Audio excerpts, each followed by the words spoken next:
What's going on, everyone? Welcome to the Season Gaming Bitcast episode 269. 269. It is in Kansas City, it's kind of a dreary Sunday morning, but it's a good weekend. We got a lot of good gaming going on. We got some big news. We got the Halo World Championship, so things are all good in the world. I am your host, Ainsley Bowden, joined by most of the crew this morning. Travis is we don't know where Travis is, so hopefully he'll be popping on here soon. He's probably asleep. Those West Coasters, they can't handle the grind, you know what I mean? They're kind of weak a little bit, so it's okay. We'll start without him. He'll hopefully be here soon, but I do have Mr. Hoglaw himself. How we doing, man? I'm doing okay. I've taken the Travis persona into myself. I'm gonna fight with myself like Gollum. It's gonna be great. Perfect. And of course, the gaming dino sporting Mr. Rodriguez. Good morning, dude. Ready to go, man. I got something coming. I'm coming down with something. I don't know what it is. So I might start coughing right in the middle of everything. So we'll see what happens. That's what people like in their podcasts. Yeah, you love that, especially on the audio side. You just hear constant coughing. It's awesome. I'll get as close as I can to my mic when that does happen, so I can, really sell it. I see the Travis version, or the side of Hogue is already given him the side eye. I can see it. He's just waiting for him to say something he can disagree with. All right. We've got obviously a big week to talk about. The deal is finally done. What I believe, correct me if I'm wrong here, Hogue, I believe it's the biggest gaming deal in history. It's not even close. Yeah, by a large margin, yeah. So the deal is finally done. We've been talking about it, as has obviously many shows since early last year.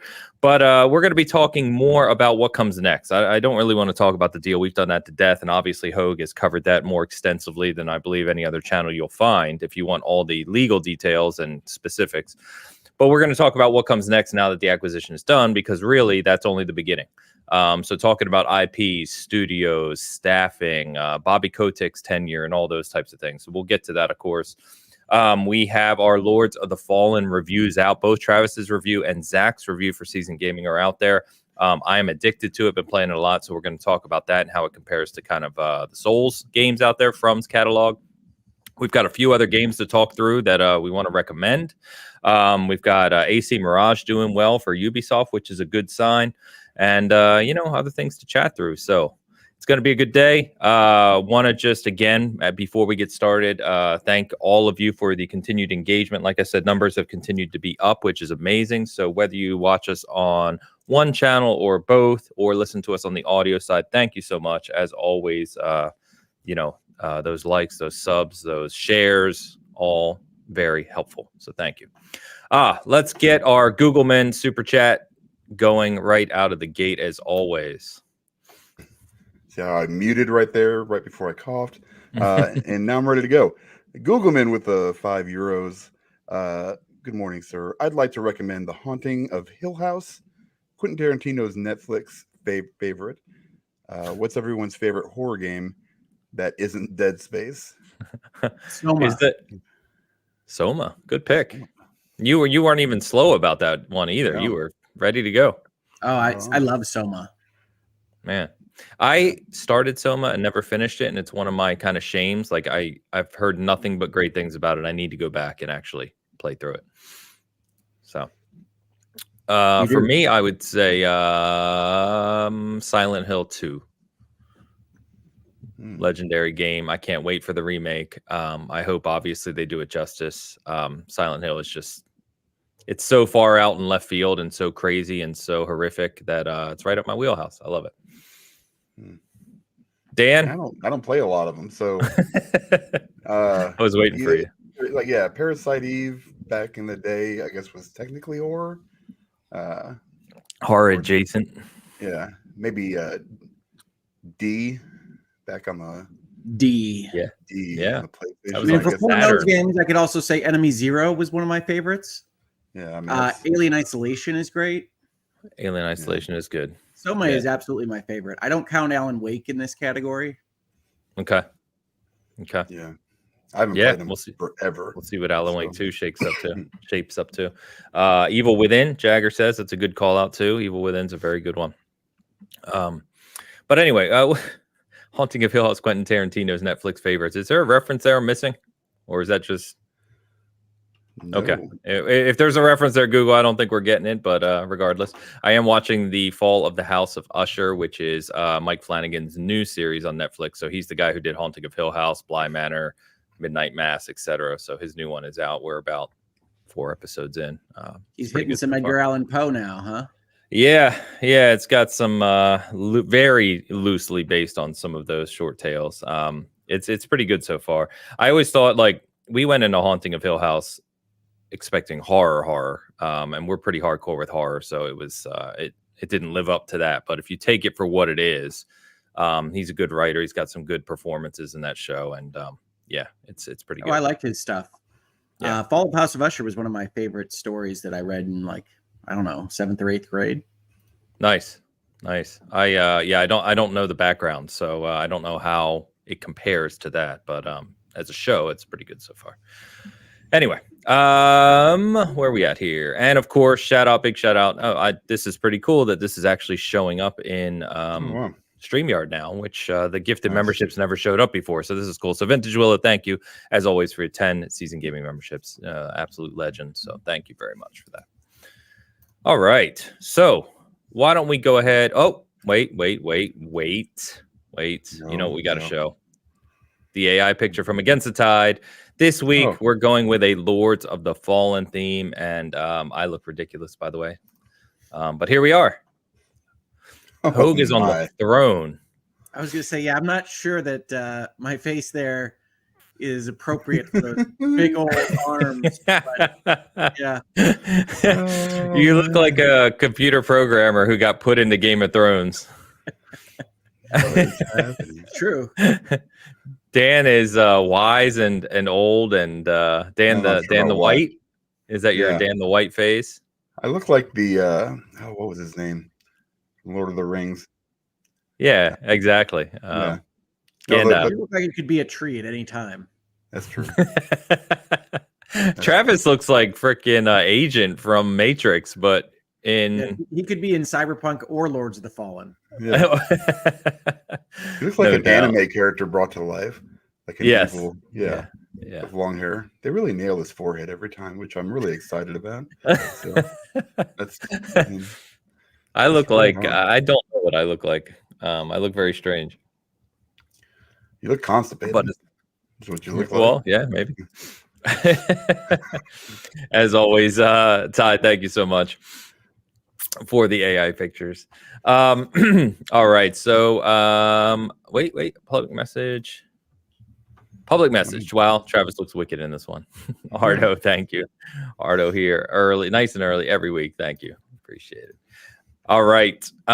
So guys, let's start with what we've been playing. I'll hold off on Lords of the Fallen a little bit here because we got some other games to talk about. And if Travis wakes up, apparently, we can talk a little more about that. But I want to talk to you. Actually, Hogue, I'm gonna go to Hogue's notes right out of the right out of the gate here because I know you got some game you want to talk about that we haven't heard of before. So hit us with it. I think people have heard of it, but I do want to talk a little bit about Honkai Star Rail. Folks in chat, back me up here. Honkai Star Rail is the next game after Genshin Impact from that group. Okay. It's a free-to-play RPG. Unlike Genshin Impact, which really follows the Breath of the Wild model, it follows more of a standard turn-based RPG model, but with the same kind of gacha mechanics and character grinding, but in space on a star locomotive and star bases and whatnot. So if you like stars and Starfield and exploring space and you want to do it in a more anime setting, it's right there for you. And obviously Genshin Impact is very popular. I think Honkai Star Rail is popular as well. It just came to consoles this last week. But it has kind of the same issues that Genshin Impact does, which is that it has a good amount of story, but it's pretty spread out because it's a free-to-play game and they want you to engage with the gacha mechanics and whatnot. But yeah, if that interests you at all, it's very cool. It's free to play. It's high end production values like Genshin Impact. and it has a lot of cool mechanics in its turn-based battles. A lot of weakness fighting, very Octopath Traveler. And I'm fighting the Antimatter Legion for control of a series of artifacts right now. As one does, obviously. So a lot of people said you're on your own on this one, Hogue, but Sard's got your back. She said she is playing it while she's listening to the show. So, yeah, it's really well done. Okay, is it free to play like Genshin? Yes, it's free to play, but with all those slot machine mechanics for characters. Yeah, fair enough. Zach said Hogue is a weeb. I love it. Oh man. I played Genshin very briefly, but obviously Genshin has done very, very well for that studio. So we'll see if this one kind of has that same amount of steam. Regardless. Cool. But I have not heard of it. You did throw me for a loop, which I kind of expect every week now. So you got me. What else you got? I'm also playing Detective Pikachu Returns. Naturally. As folks that know, me and my girls like to play mystery games, usually murder mystery games. Hasn't been any murdering in this one yet. Probably won't be. It's aimed at even a kind of younger audience than the stuff we usually play, probably younger than Ace Attorney. It's not as complicated there. So okay. I think it probably does itself a little bit of a disservice being as simple as it is, but it's clearly aimed at like the Pokemon anime audience and younger. Yeah. So it tends to lean a little bit more preschool than anything else, but it's well done.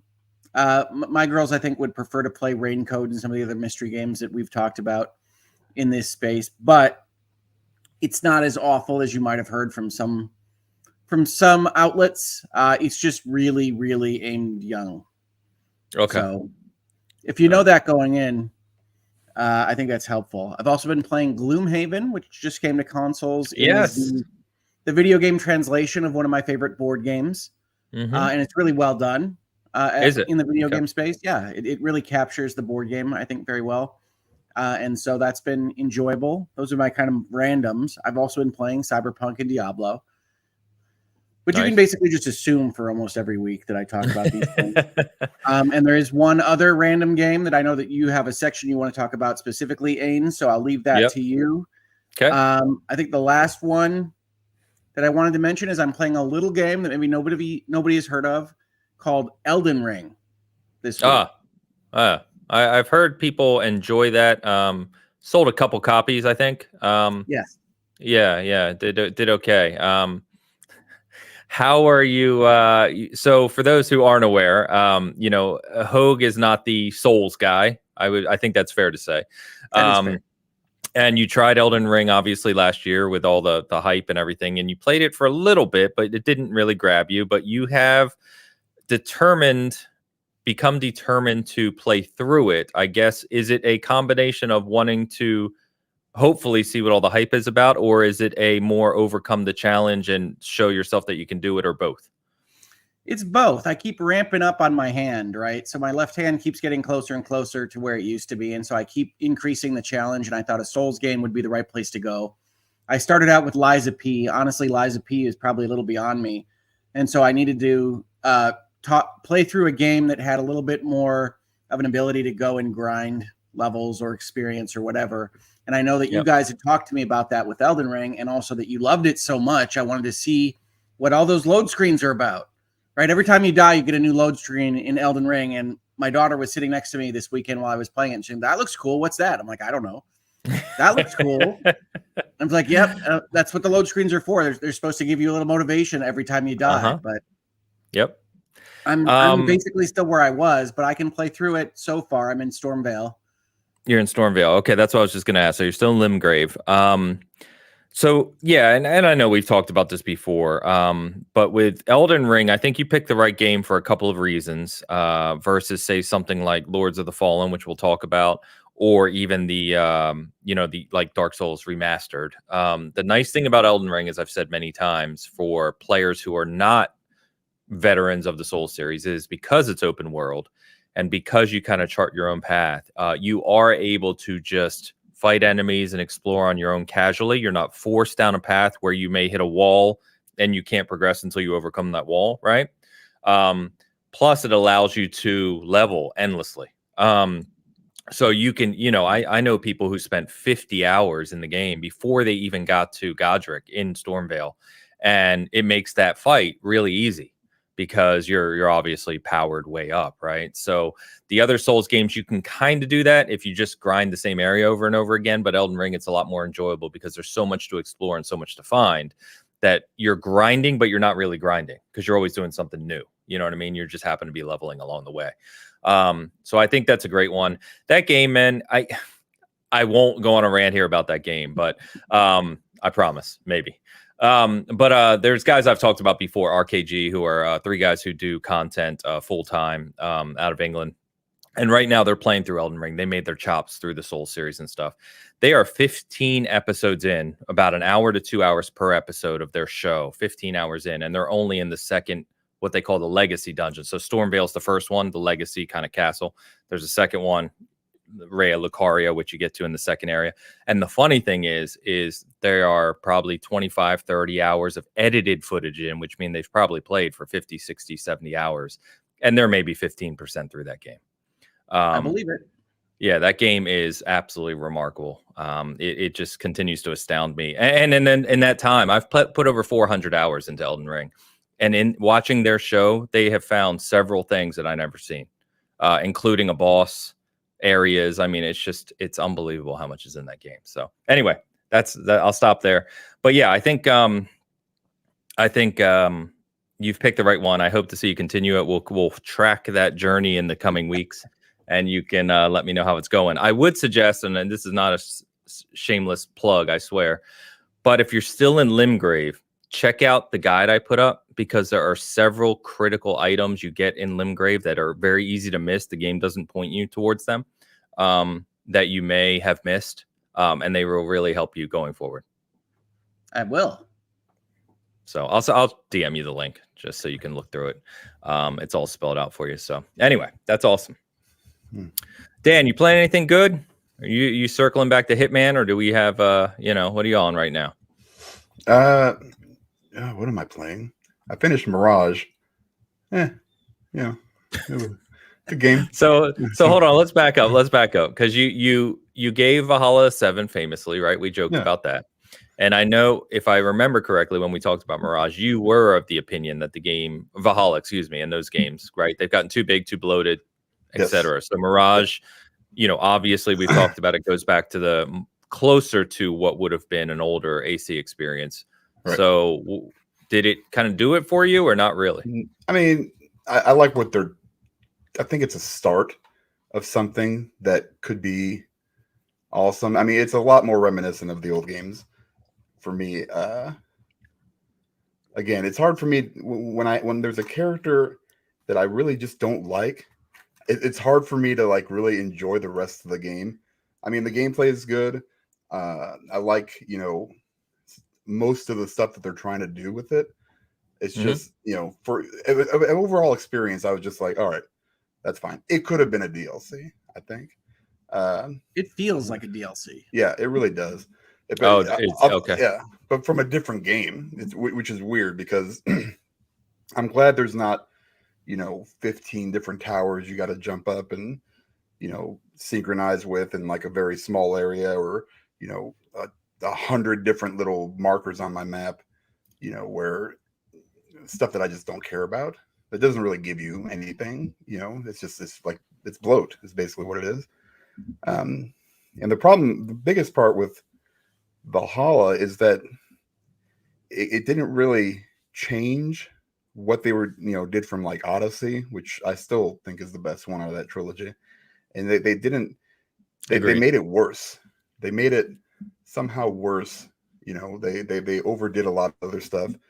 I think those games would be good if they weren't called Assassin's Creed, which is a weird thing to say. I just don't think the RPGs or Mirage as well. No, I think Mirage is a little bit closer to your old school experience. But that being said, I think they might have went a little bit too far. Like they could have done a little bit more with it.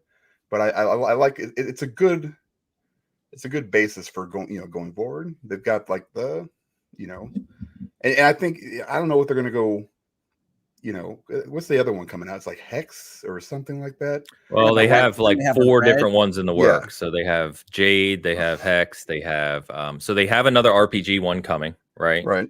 And then they have a mobile game coming. Mhm. And then they have another kind of side one coming as well, in addition to Mirage. So there's 3 more coming. I think they can do both. I really do. But and it'd be Well, nice they are. yeah, like like make this okay, like Mirage and its style gameplay where you're kind of a smaller experience, a lot more tight. You can do that. I think they need to clean up some of the mechanics a little bit. And I like the history part of it, but it's just just feels light. It feels very, very light. And again, I don't like Bassin very much. But with that being said, it's down to Bassin. It all comes down. It comes back to Bassin for me. And it's not like I want to make sure people know this. I don't know if you played Valhalla. I don't want to really spoil anything. He's not a good guy. So if you played through all of Valhalla, you'll understand why I don't really care for him. So he's not just a nice guy, and really his character in this one wasn't. It didn't do anything to really redeem him in my eyes. So but that being said, it's kind of like a prequel to Valhalla. Before he comes to England. Oh, okay. So, I didn't even know that. It definitely is a prequel. Yeah. It's a prequel. Okay. So this is like before he comes. So you said they didn't go far enough, but then you said the scope is too narrow. So I'm trying to make sure I'm understanding you. So not in the same sense. Like I think it's weird. Like because I like some like the pickpocketing is cool. I don't think they needed to do like some of the weird Animus stuff where they he like jumps from it's a cool mechanic when you play it. It's like, oh yeah, look at me, and assassinating people. But I don't know, like it felt like Assassin's Creed, like the original Assassin's Creed or Assassin's Creed 2. And I think they could have done a little bit more with like how Brotherhood took one from 2, then you went to Brotherhood, and I was like, man, that's still my favorite. The addition of like your other assassins and being able to, I think you can do a little bit more like that. So they narrowed scope too much. Almost too much. I think I agree with Dan. When you play Mirage, one of the things that comes across is that it's not Syndicate. It's not really out of the line of the original Assassin's Creeds. It's just a smaller RPG. Right. So it's Valhalla in one city. And then they try to add some mechanics to make it feel like the old Assassin's Creeds, but that's more of a sales pitch than anything. So I totally understand somebody saying that it's not Assassin's Creed enough, or it's too small for what they did with the RPGs. It's really both. It's kind of a weird hybrid. I like Mirage, but it's not really what they sold it as. It feels much more like a Valhalla DLC than I had expected. Yeah. Yeah. Maybe that transition, because that was the original plan, right? So maybe that transition was too kind of deep to really completely change. Yeah, I think Rob kind of hit it. I wanted them to kind of iterate instead of duplicate what they did. They could have done a little bit more, I think. With that being said, it was still all right. I still enjoyed it. I think if it was a different character, I might have enjoyed it a little bit more. But from a mechanics, gameplay kind of perspective, I think they're going in the right direction. And I think, maybe the next one, whatever it is they do, whether it be a DLC or a standalone smaller game, I think it'll be, they'll get it.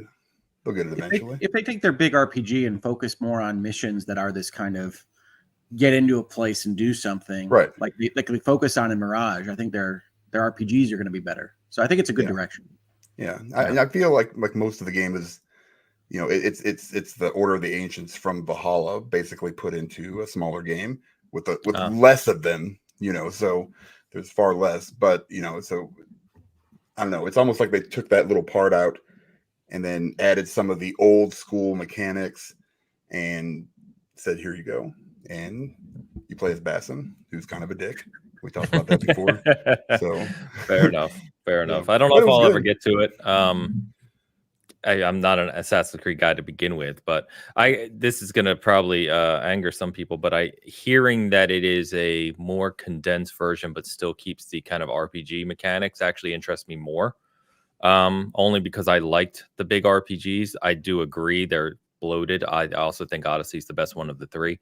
I love Odyssey. But Yeah, it's so good. yeah, especially like the the mythical parts of Odyssey, right? Like the layer, like when they get into the gods and everything. I thought that was really cool. But yeah, so I don't know. Maybe I'll check it out down the line. But that's cool. Well, yeah. Other than that, obviously, getting ready for. Yeah, I was gonna say. I know you got Thursday, Spider-Man Friday. next week, which is the big one. So Just playing through and ready to go. Also, Wonder Spider-Man and Alan Wake. For some reason, I went back to Ghost Recon Breakpoint again. I just was there, and I was like, I'll play a couple missions. I love how Dan gets sucked into these military or open world figure out a thing games. And he goes back to the same game, like between Breakpoint, Hitman, Horizon. If you look at my list up on top of it, it's basically Hitman. It's Ghost Recon right now. I could tell you it's 2 or 3 of the Spider-Man games. Technically, it's the second one's on there, and then I think what the hell was Midnight Suns is up there. Yeah, I think and Forbidden West is up there on my Horizon. playlist. Yeah. Which, by the way, you guys raved about Midnight Suns, and that's been on some ridiculous deals. Like you can get like the $100 edition for like $25 or something. So if you've been waiting on that one, now's the time for sure. Yep, it's a good Halloween game. Yeah, there you go. There you go. Well, I'm gonna pull a Hogue here, and I want to talk to you about a little game called Bang on Balls. Yes, that's what I said. It's actually called Bang on Balls Chronicles, is the actual full name. But if you look at everything for it, it's just Bang on Balls.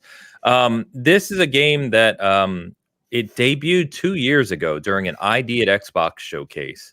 Just a little trailer. And I remember at the time seeing it and thinking to myself, oh, that looks cool. Like just fun, like goofy fun.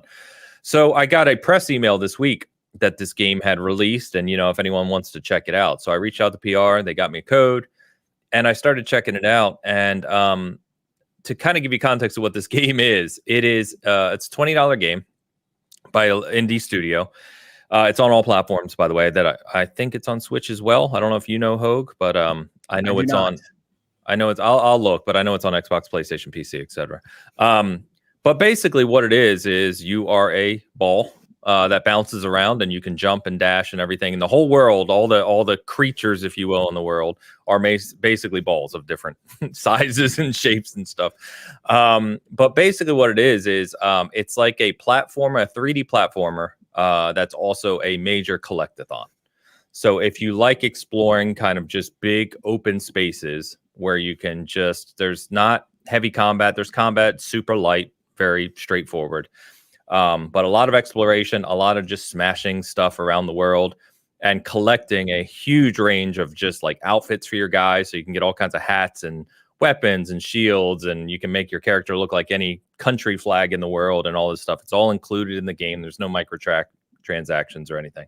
But what I have found is it's not only super fun to play, but it's got just like so many kind of hidden things in the world as you explore. Like if you're someone who likes to play a 3D platformer, but just explore and collect things and find little secrets in the world, you would love it. I have found myself playing this game for hours this week in a week where we have all these other games and all this other stuff going on, just because it's so relaxing to just veg out and, explore this little world. And basically what it does is you start the game in there's like a 5-10 minute intro, and it goes through these like movie sets of historical moments. So I'm on the world right now, which is Vikings. So you get all these English and Dutch kind of Viking or English balls and Dutch Vikings and castles and, all kinds of stuff. And you're just kind of dashing around, smashing stuff and collecting things. It's pretty simple to play. But like I said, what I really like about it is that there's just a million things to find in it. And if you are one of those people that likes to collect things in game worlds, this is right up your alley. It's like endless, literally endless, how much stuff there is on every level. Yeah, so. Ain sent a message to us in our chat about halfway through the week. I thought I was being punked. I thought he was faking it as a game, but it really is quite good. And for an indie game, graphically, it's very pleasing. I mean, one of the things that the graphics do is they're very breakable in this game. So virtually everything that you can see, you can roll through with your little, what they call them, bobs. They're bang on balls, so they're bobs. It's the Bob Chronicles. But you can smash almost everything. And yes, it's funny to come upon a Viking castle and all the balls are the Swedish flags and things like that. With horns and swords, and there's Viking ships, and Yep. And you can get a Viking hat and a little sword that your handless, armless ball holds next to it, hovering. It's enjoyable. Really, in terms of those games that I used to love so much, Banjo-Kazooie and Mario 64 and those things where you just run around to space and try to navigate it and collect things.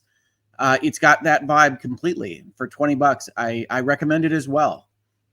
Yeah, it's and it's charming, right? Like they don't really talk, but they make all these kind of noises and kind of funny things to show emotions, and the Vikings will chase after you. And like I said, there's a little bit of combat in it, but it's nothing serious, right? Kids can definitely enjoy it.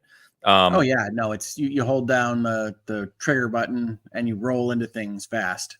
Yeah, you roll into things or dash at them and smash them. And like I said, there's hidden stuff everywhere. Some of the stuff that was crazy, like this morning, I forget what I did. I hit something and all of a sudden I was like giant. Like I took up like half the screen and I was literally just smashing everything and all the enemies. And that's when you get the Bang on Balls song. That's the thing, folks. And I'm still trying to get enough of the little ball currency to pay for my ticket into the arcade. Yeah, and so you find the stuff all over the world, and then you can spend it. There's stuff hidden all over that you spend it. It unlocks other secrets. Like I said, it's endless. So I won't stay on about it, but definitely check it out. I've been very, very pleasantly surprised at how engaging the game is. And even with all these other big games we're talking about, I find myself still playing it. I was playing it this morning just because it's so fun. So check that out. Couple of things I just want to shout out to. So Zach, who did our Lords of the Fallen review, also previewed a game called Deceit 2. It's a kind of asymmetrical horror game in early access. It sounds like it needs a little work still. So it is in early access to give them benefit of the doubt that they're going to continue to improve the game. He had some struggles with it, but we have a preview of that up on the site if you want to check that out. Also, of course, Cocoon, we mentioned it last week. Peter, for us, actually finished that game and really, really loved it. I know, Hogue, you said you weren't as big on it as some others, but Peter loved it. I just don't. It's a good puzzle game. It just didn't cross whatever threshold I needed to cross in order to be like, oh, that's a legend. It's not Portal, it's not Stanley Parable. Yeah, fair enough. But Peter wrote an article on that, so we have an article up on Cocoon as well if you want to learn more about that and check that out. That's on Game Pass and also released fully as well. If I can circle back to one thing on Bang on Balls. Yeah, please do. Because of the title, I wanted folks to know on my channel, on everybody's channel, that it's a very family-friendly kind of game. Very. It's not none of the things that you might be thinking about the title actually apply to this game. No, and it's kind of ironic, really, because I'm out. The title the title kind of alludes to you that it's, well, I don't know what it alludes to you depending on your mind. But honestly, if it wasn't for the title being so weird, I would have forgotten about it. But when I got the press email, and we get like literally like 100 a day, so it's always just scanning emails to see titles. I saw Bang on Balls and I'm like, wait a minute, that rings a bell. And that's the only reason I opened that email. So I'm very glad that they did name it something like that, because it kind of stuck out to me. But yes, it is also one thing I forgot to mention. It is 2-player split screen. So if you have kids, they can play together and just smash everything in the world on the same screen. It is also 4-player co-op online. So you can invite your friends in. It's very easy to do so. And again, it's like, you can save everywhere around the world. It's constant saving. It's not like, it's just fun, man. It's just a fun game. All right. Is that enough ball talk for the week? This will be the episode that you guys can go back to with the most references to balls in the show's history. I don't know if that's true, but we can go to the tape. We can go to the tape. Yeah. Anyway, already 350 people hanging out with us today. Thank you. Good to see everyone. I'm going to get to Lords of the Fallen and my thoughts there. I'll cover our review. Before we do that, let's get caught up on some super chats and memberships. Musical Soup 2, the sequel, by the way, not Musical Soup 1. Is gifted memberships left, right, and center over on the Hogue channel. Looks like we're up to 8 gifted memberships. Musical Soup, thank you so much for helping Hogue out. We have a super chat as well from my good friend, Mr. Detective Seed. Detective C's $20 super chat. Thank you very much. Big year for games. Glad to see you all doing well. Bring on Alan Wake 2 and Spider-Man 2. Yes. Yeah. Spider-Man 2 downloaded itself yesterday. So yes, it did. Ready to go. Nice. I'm excited for you guys, man. I've said many times, not my type of game, but I know many are excited for it. Looks awesome. So I hope you guys love it. We'll talk about it next week, of course. Alan Wake 2 is the following week. So we've got 2 weeks till we'll be able to talk about that. But obviously pumped for that one. We also have Super Mario Wonder this week, which I'm super excited for. If you didn't see it, I think it was Game Informer. I had an interview with the creative director and a few people that worked on Wonder, like an exclusive interview. And they talked about managing that game from a playability standpoint for their obviously, younger audience, but while still presenting a bigger challenge for kind of the guys like me who grew up playing platformers, right, and want more of a challenge. Sounds really good. Sounds like it has, Nintendo's kind of worked on the whole gamut here of a whole range of accessibility meets, core 2D platforming. So, man, I'm even more pumped for that game now. So. Seeds, thank you very much. By the way, Detective Seeds, great YouTube channel, great reviewer. If you haven't checked him out, please do so. He's a good dude and he makes good content, so check that out. Shoosh in the house. Shoosh. Reaction to Hogue's tastes shows how basic everyone else's taste is. Keep at it, Hogue. Be the weird in the sea of dated standards. Be the ocean among lakes. Shine through this thicket of stale values. We just talked about balls for 15 minutes. Come on, Shoosh. We're doing our part. That's true. Keep going. Shoosh is awesome, though. Shoosh hangs out in our Discord, man. It has me laughing all the time, the comments. So thank you so much, Shoosh. Appreciate you. Arctic Wolf. Arctic Wolf. Keep safe and strong, guys. I will. Thank you very much, Wolf. Yes. Yeah, a lot of craziness out there right now. There's sickness going around. It's a crazy world we live in. So yes, keep safe and strong. I want to shout out. No, I'm not going to do that. Never mind. Moving on. Don't do it. That wrong time. Wolf, thank you very much for the super chat. Appreciate you. And Luke's in the house from XEP. I really want to read this one, but $2. Thank you, Luke. I was born at a young age. All right. Yep. Okay. Thanks, all buddy. Right, Luke. Yeah. Oh, damn it, Luke. It's funny how you haven't matured at all either. So it's interesting. Still looks like a 2-year-old. Well, vampires do live a lot longer than humans. That's so true. That is true. Luke, thanks, man. And of course, as we always recommend here, super veteran of the show, been with us since the beginning. Check out Xbox Expansion Pass. Appreciate you. Mo with a member comment as well. Nice. Shout out to the panel. I finished the battle is last night in Halo, getting ready for season 5. I think he means the battle pass. He finished the battle pass. Okay. Yeah.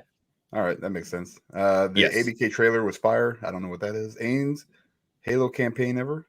Do it. You know how many people have reached out? Say it again, Hope. You didn't see the Activision trailer, Dan? I did not. I have everything literally blocked. That said, like from merger, the word merger, acquisition, ABK, Activision-Blizzard, Xbox, PlayStation, Jim Ryan. I mean, literally, my timeline is mostly football now. So that's about it. Yeah, I don't know what the tweet was. It was probably something like, "We welcome our Activision friends to the Xbox family," or something along those lines. Yes. I saw a tweet. Yeah, it's a good trailer. Okay. It's a good trailer. Obviously they had it prepared for a while, right? Sure. Mo, awesome that you finished the battle pass. Yes, Halo season 5 is next week. So I promise I won't talk about Halo too much, but yeah, the World Championship is this weekend. I got my awesome new hoodie, Spartans Never Die. Wolverine takes defense, but I know that's a Halo sweatshirt. Right. It's an amazing design on the back. I don't want to try and get up and show you guys, but it was artwork that a community member did that one of the pro teams picked up and actually made into merch. But But anyway, yes, the World Championship is the championship Sundays today, so I'll be watching that later. And then season 5 is next week, which looks incredible too. I've had a lot of people DM me, funny enough, about do I have any info on Halo campaign? The short answer is nothing specific. What I can say that I know anyway is that yes, they do have team working on the next Halo campaign. It is part of that restructure that is building the next generation of Halo on Unreal. I don't know if I'm a betting man. I think I told a friend the other day the earliest I would expect to see another Halo single player campaign outside of like firefight and stuff they're doing in Infinite is a couple years. It's going to be a while. So don't hold your breath. Sadly. So that said, I hope they continue. We talked about this last week. I hope they continue the story from Infinite with the Endless and Atriox and stuff. I please don't give up on that because it's really good. Eleanor. Oh, that slipped in there. I didn't even see that one. First ever message. Little stars. Glad to be spending my afternoon with you. Again, big thanks to Ho for recommending Sea of Stars. I love it so much. Blue heart. It's a great game. Yes. Yeah. Eleanor is awesome. Always leaves us comments, always gives us engagement, and says she loves hanging out with us while she's playing games. So she came to us from your channel, Hogue. Never really listened to gaming podcasts before, but said she listens to us every week now and just hangs out with us. So it's awesome. It's awesome. I'm so glad. Yeah. And I love Sea of Stars. What a great game. Yeah, in fact, if I recall, Eleanor, you can correct me if I'm wrong. She loved it so much, she was asking about recommendations for other pixel RPGs. I think she might have asked on my channel because I think I told her, and it might have been somebody else, so apologies if it is, Eleanor. Chained Echoes is the other game I associate with the last couple of years of pixel RPGs. Chained Echoes is excellent. I said, I think in a comment, I said Octopath as well. You may want to check out 1 and 2. Octopath is... I guess I assume Octopath is a little bit more well-known. That might be a wrong assumption, but just because of the Square Enix marketing power. Octopath Traveler is great. Octopath Traveler 2 is even better than the first one, but I like Chained Echoes. And then going back a little bit before that, I really like a game called Crosscode. Yeah. Good shout out. And this Rick Davis has a comment as well, which is a good segue because I was just about to jump to Lords of the Fallen, so we can talk about that. All right. Hi, guys. Really enjoying Lords of the Fallen. Technical issues aside, really struggled against the first real boss, but finally got her. Felt amazing. Nice job, Rick. Yeah, good job, Rick. So Lords of the Fallen, let's get to it. So Travis reviewed it for IGN. He gave it an 8. Zach reviewed it for us. He gave it an 8.5. So they were pretty much the same in the same ballpark, and they said similar things. In fact, they played co-op together as well in the review period. The big things that jumped out to them, and the one that you've probably seen across Twitter, are the technical issues. So this is an Unreal Engine 5 game, if you weren't aware. It's pretty clear that I think Carl at SG said it best, that there's teething issues with this engine as developers start to kind of get their handle on it. So it during the review period, from what I've heard from Travis and Zach and others I've talked to, it was really bad. Like frame rate drops to 10 FPS, crashes, all kinds of bugs and all kinds of messes. The team over at CI Games has been updating it like mad. They're probably crunching around the clock right now trying to get this, shaped up. There's been several updates since the review codes went out. There was an update on Thursday night before launch, and there was another update Friday night after launch. And I'm sure they'll have another one this week. So they're trying to get it kind of up to par. I am playing on PS5. I got a code late. I didn't start until Thursday, so just a day before launch. My experience has actually been generally good. There's some frame rate issues at times, but I've had no crash. Well, that's a lie. I had one crash. But it's generally been good. I haven't had any kind of the issues that I'm seeing some people have. Apparently the Xbox version is struggling right now because the kind of day one patch that fixed a lot of the stuff on the PC and PS5 side was delayed like a day or two. So it launched without that patch, and now, they're trying to get there. So I think by a week or two from now, it'll probably be in pretty good shape technically, which is a shame because it's just, as it always does, right, with these types of launches, like Prey was the same way. It distracts from the conversation around the game itself, which we shouldn't ignore the technical issues. They definitely need to be called out. But the game itself is pretty incredible. I am, I want to say I'm about 12 hours in, and it's a pretty long game from what Zach and Travis told me, about 50 hours or so. I am absolutely loving it. This is probably my favorite Souls-like that I've played in some time, maybe ever. We'll have to see how it continues, into the game. But You're it using is that term to exempt the real Souls line? exempt the From series, yeah. Okay. Although I will say, if it keeps up this kind of pace in terms of what I've seen so far, it will top some of the From games as well. Okay. For me personally, maybe a couple. From games are just they're ahead above. But it is it does a lot of unique things that I really, really like. It is deep. It is very challenging. So the one thing Zach and Travis called out, among others, is that the boss fights were kind of a letdown. And so far, I have kind of seen that. The last 3 major boss fights I had, I beat on the first try, which, typically you don't really do. They're cool design, some of them, but they just, they're not very challenging. But that said, the world can be very challenging, very punishing. So you kind of have this unique element where you're in Axiom, which is kind of like our world, right? The real world. And then you have Umbral, which is like the world of the dead, if you will, for lack of a better phrase.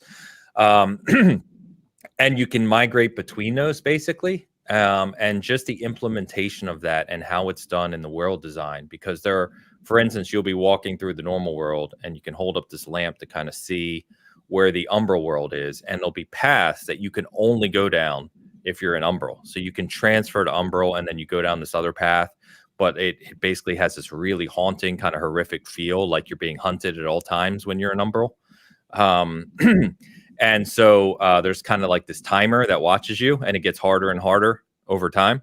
And then basically you have to transfer back to the real world to kind of reset that, if you will. But what I have found is there's so many branching paths and the world design is so vast that if you are someone who likes the Souls kind of sense where you explore and just kind of face challenge after challenge, and the game pushes back pretty hard at times, it has really, really impressed me. Obviously, there are people who don't like that. And if you find punishing games frustrating, or you're one of those that's kind of on the edge of liking Souls games, but you find them frustrating, or, they make you mad at times, don't play this game. It's not for you. Yeah, it's not for you. But I was going to ask you about navigation, because I already have to kind of really think about what I'm doing and focus on the details of the environment in order to navigate one of these games. And if you had a second world on top of this one, that sounds impossible. Well, and I think that's part of what. So I was talking to Elu, who's in the chat as well, and him and I share very similar kind of tastes when it comes to stuff like this. And I told him last night that I went so far down a rabbit hole of this Umbral path and just branching paths, right? I didn't even know what the main path was anymore. I had no idea. And I love that, right? Some people that would drive crazy. They'd be like, tell me where I'm supposed to go. I'm the direct opposite. It's like, I'm just going to keep exploring and finding whatever the hell I find. And I'll just keep doing that because I love it so much. So it will definitely come down to personal taste in that regard. Yeah. I don't think I'd mind just exploring. I'm an explorer type kind of person, but I would mind just completely getting lost and not being able to find my way back at all. Yeah. That'd be no good. So the one nice thing I will say in that vein is you can kind of find yourself just way out there, right, in an area that you've gone on for a long period of time. But you do get the bonfires, right? They're not bonfires, they're called vestiges. And you can warp between them, any of them. So, you do kind of have this fast travel system between this interconnected world that you can use, which has not always been the case. But the one thing I do really like, too, is it is a properly interconnected world. So you can walk between, all of these different areas, and there's multiple ways to reach different areas. Like, I was just discovering all these different paths that led to other areas I'd been to or knew, or it's just, I love it. I love it. There's a lot of different build variety, right? There's 13 player classes, and then obviously you have all of your weaponry and swords and spells and everything else that go into it. So it's good, man. I'm very excited to continue playing it. I've already played 12 hours in 2.5 days. And that's with the Halo World Championship going on, which, really takes up most of my time on this weekend. So you can see how much I love it. I've gotten very little sleep the past couple days. But I would recommend it right now, but if you're on the fence about it, I would maybe read some reviews, right? Spoiler-free reviews like Zach's and Travis's. I would maybe check out a streamer or two in the early game to see if it's up your alley. But I would also maybe wait a couple weeks. I think if they would have waited a couple weeks, maybe Halloween, to put this out, just from a stability perspective, it would have helped. So let those couple patches roll out and it'll be in better shape. It sounds intriguing. It does. And I like spooky games in October. But yeah, I think I wouldn't be able to do both Elden Ring and it, so I'll stick with Elden Ring for right now.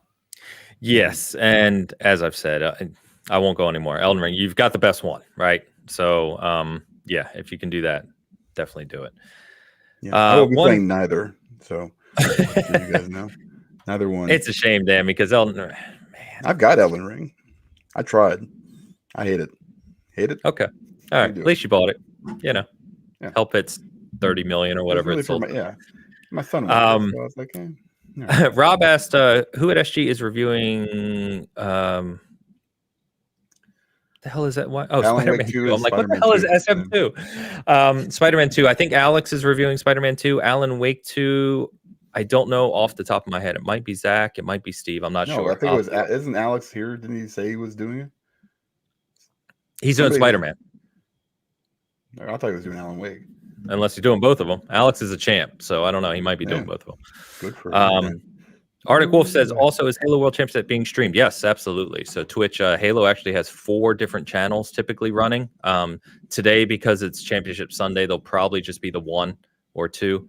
So because there's so many matches going on, I see you confused, look, Hogue. So you have like main stage, which are like the big matches, right? But then you have community stage, you have B stage, and all these other matches that are going on. I guess I was wondering as to what the other cameras showed. Like you got one showing the game, and then like there's one camera focused on one of the players, like just right in their face.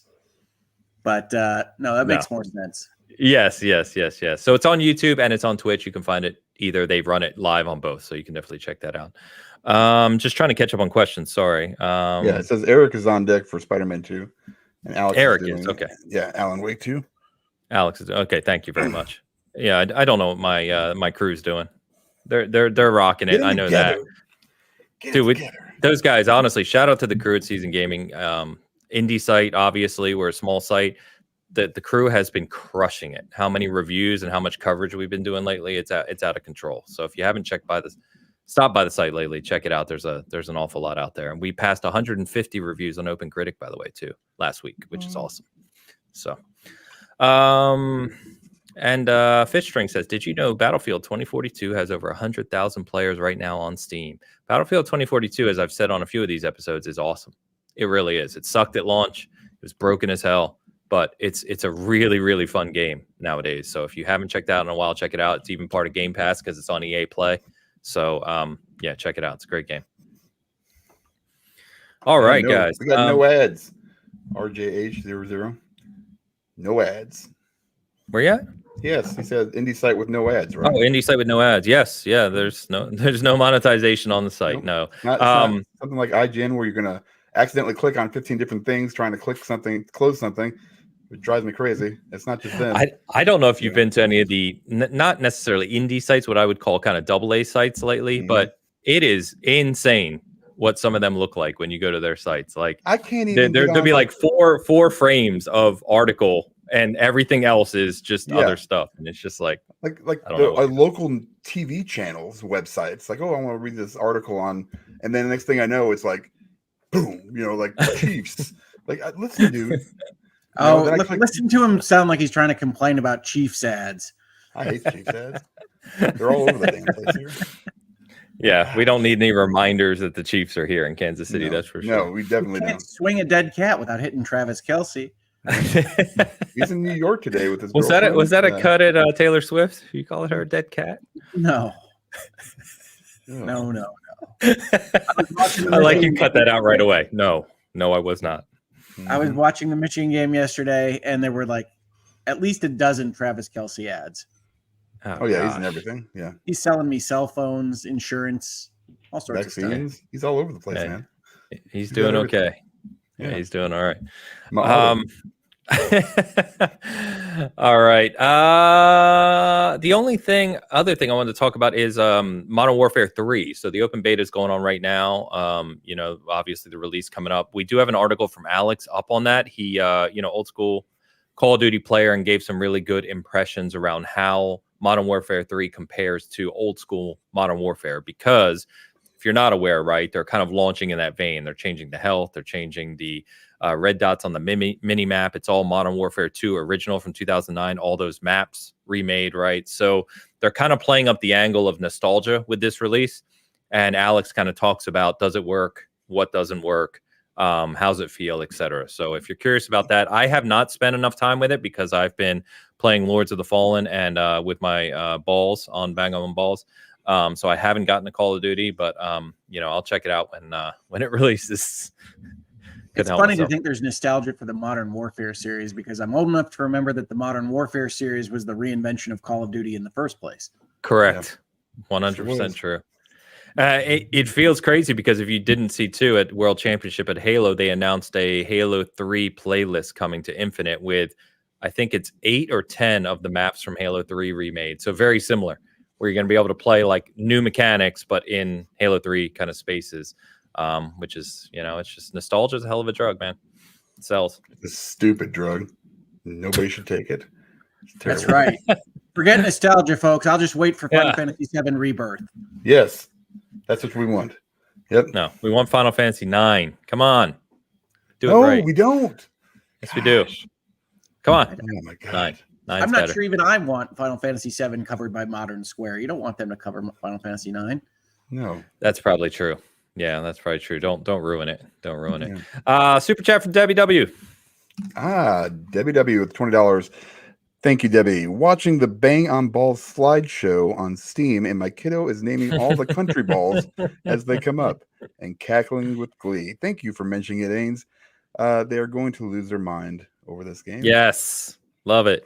Telling you, I wouldn't have brought it up as passionately as I did if I didn't really enjoy it. I'm not. I know it sounds funny as we're talking about it, but it is a fantastic fun that I've had with that game and continue to. So, that's awesome. That's awesome. Glad you're checking it out. Spreading the love of balls through gaming. That's it. What we do here at Season Gaming. Yep. Debbie, thank you very much for the super chat. Appreciate you. All right, guys. Well, Activision-Blizzard, it's done. Announced, what was it now? Like 20 months ago? How January 18th. January 18th. Yeah. Wow. Done. Okay. So, not too far away from 2 years, which is crazy to think, right? That's wild to think it's been that long since that was announced. But as I said at the start, we don't really want to talk about the deal or the specifics. That's been covered ad nauseum. What I'd rather talk about is, okay, this is done. Now what? And I think that, obviously those who watch us here know, we're going to stay away from some of the silly narratives of PlayStation's dead and, Xbox has won and all these ridiculous things. But what I want to talk about is... well, as we always joke, Twitter's not a real place, but, those things are out there. But what I really want to talk about is kind of the merger, right? Because that's what you're talking about now and what kind of comes of that. So there's some interesting things that kind of popped up. So first of all, if you weren't aware, Bobby Kotick has announced that he is going to report to Phil through the end of the year, and he will be leaving the company at the end of 2023. So kind of what was presumed a while ago when we talked about this is that Kotick's going to be on his way out. He'll get his golden parachute to go on top of his golden everything else he already has. And he will head on out and do whatever. The most hilarious thing about it is he's going to focus on philanthropy. Yay. Good job, Bobby. So he's going to head on out. And then, the other open question right now is around Mike Ybarra, who, if you may recall, right, was a vice president at Microsoft and Xbox. He helped launch the Xbox One X and Series X, but then went over to Blizzard, got ramped up over there, became the head of Blizzard. I guess and he's shown a lot of excitement about the merger. So it's going to be interesting to see if he stays where he is and they continue to let Mike kind of run that division, if you will, of Blizzard, or if there's going to be some changes there. There was an article up by IGN I saw that talking about, is your bar going to be moved or pushed out? But I don't know. I have to think, given the history there, and I think at least publicly seems like they're on good terms. I think you let Ybarra kind of continue at Blizzard, but I guess we'll see. But it's going to be interesting, I guess, the larger picture of the leadership structure and what's going to change and how they're going to kind of fold in the leadership from Activision Blizzard in the Xbox kind of banner. I think that's going to be one of the most interesting things to see unfold. That always is one of the most interesting things about a merger, right? Like we saw how they treated ZeniMax and basically just kept them as their own sovereign nation, but under Microsoft, if Microsoft has any issues with how that sovereignty is being used. But usually with mergers, you become a more holistic part of the parent corporation. You don't hear about that same sovereignty with Ninja Theory or with Double Fine or with things like that. It's really ZeniMax that got its own brand. Now, Activision is a big enough brand, and I think probably the calculation behind the scenes is that it's still a useful brand to keep out there that gamers recognize. And so they might get the same treatment as ZeniMax from a kind of corporate structure perspective. But it's always a matter of Xbox spent $70 billion or near it for a reason, and they want to make sure that they get some value out of that.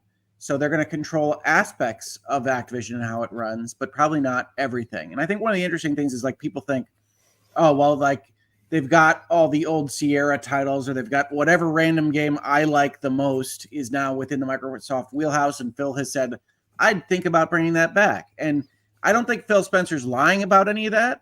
I think he likes games and that he would want to bring some of the older IPs back. But Activision made its choices for a reason, and that's because they thought that the resources could be best spent to make Call of Duties. I don't know that Microsoft will keep it running the same way, but don't expect to just see all of your old favorites tomorrow with revamps or on Game Pass or otherwise, because that's not what they spent $70 billion on. Yeah, absolutely. And, for those who may not be aware, right, what Xbox and Microsoft just purchased, the breadth of the development talent and employees is actually larger than what they were before, right? So they've more than doubled the overall scope of what Xbox is. In fact, I wanted to pull up while I'm pulling this up, I will want to just say Sean Layden, former head of PlayStation, and one of my favorite people in the industry from the past, favorite leaders, I would say, in the industry of the past 15, 20 years. He said, acquiring is the easy part. He said, degree of difficulty, integration greater than acquisition by a factor of 10. And I think that's what we're talking about is here. Now you've got 10,000 plus employees coming over to a new company. And those mergers are extensive. We've talked about this in the past. Anyone who's been through a major corporate merger, and I mean a major one, not like, 50 people are coming over from a small company. I mean a major one. There is an awful lot that has to be worked through, and those things take time. Obviously, I'm sure there's some groundwork that has been laid because of the length of how long this, acquisition being finalized took. But of course, there's some things that couldn't be worked on until now. So I think we're going to see I think we're going to have this kind of down period now, right, where that slowly starts to trickle some of the messaging out around what's going to come. But I believe, I don't know who said it or where the information come, and maybe one of you can correct me if you saw it. But I believe there was something that said, certainly don't expect like Activision Blizzard games to show up in Game Pass next week, right? Like that may take some time to start to do that. Obviously they will come, but it's going to take a little time before those things start to kind of piece together.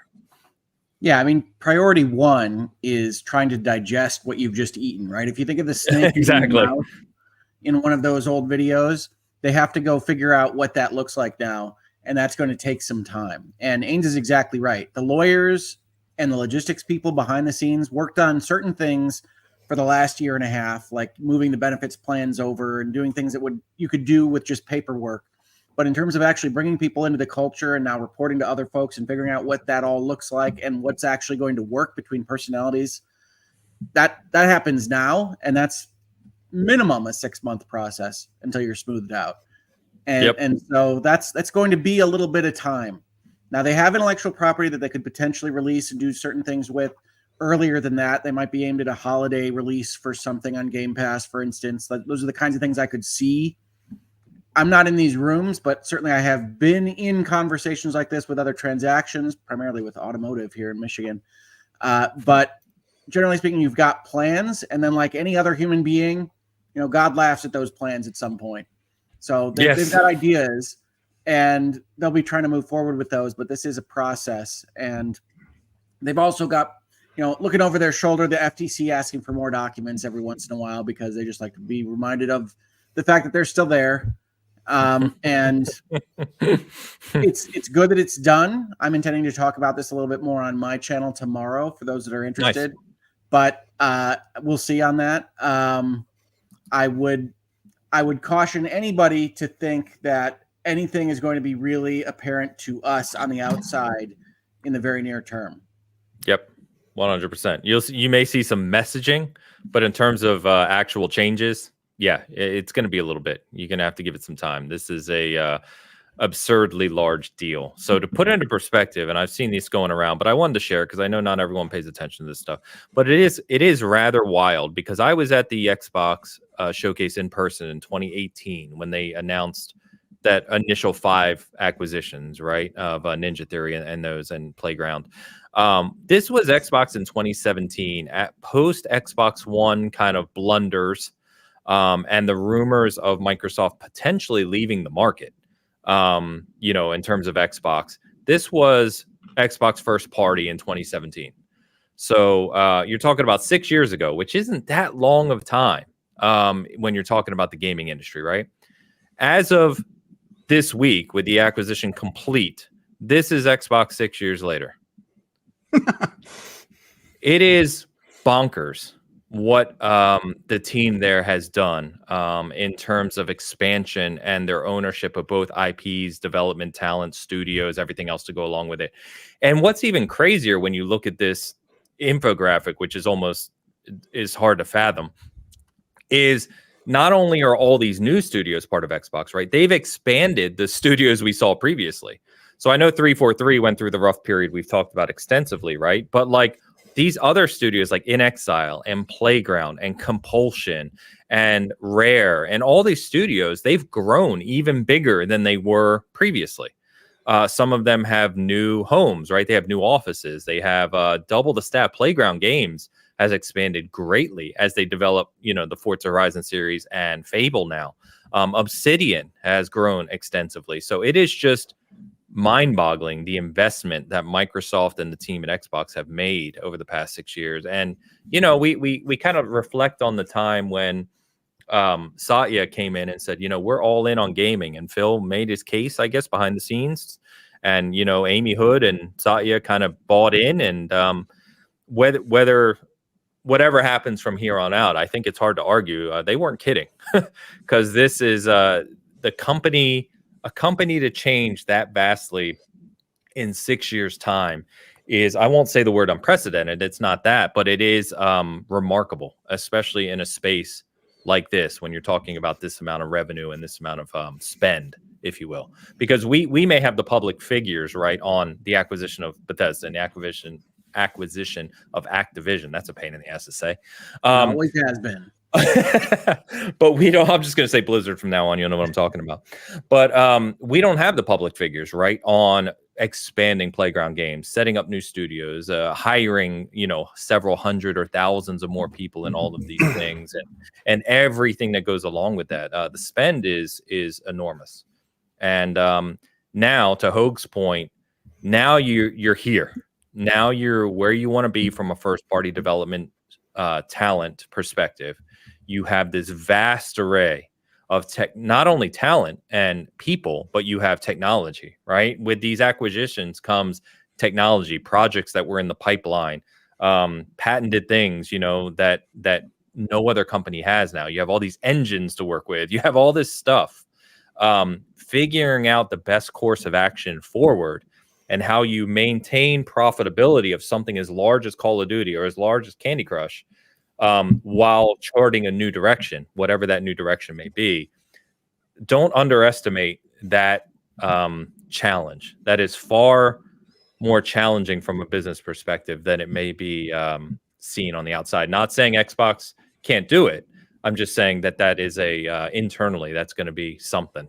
I would love to be a fly on the wall because it's huge.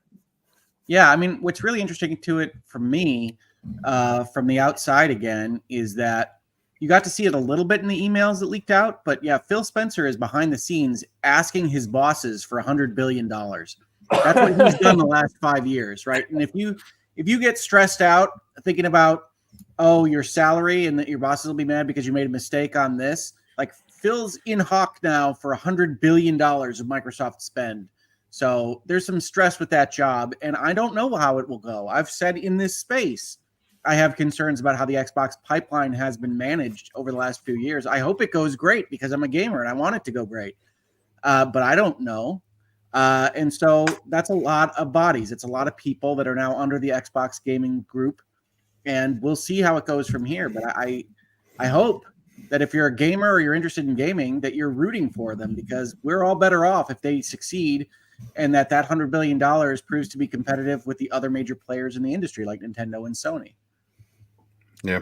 Well, I think just, with the new, price increases for PS5, as soon as I saw that, I'm like, you know what? I'm not a big acquisition guy. I'm not a big consolidation person. I don't like it, especially when it's a company that, I mean, let's be honest, guys. I mean, it's not like they've been killing it on the production line, over the past, 10 years or whatever it is.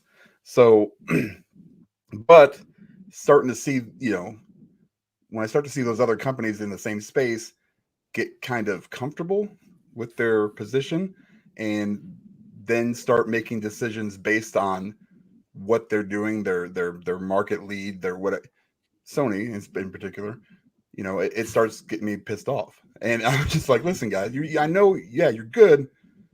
This is why we need Xbox to succeed, because we need somebody to push Sony or Nintendo, and they just haven't, in the past.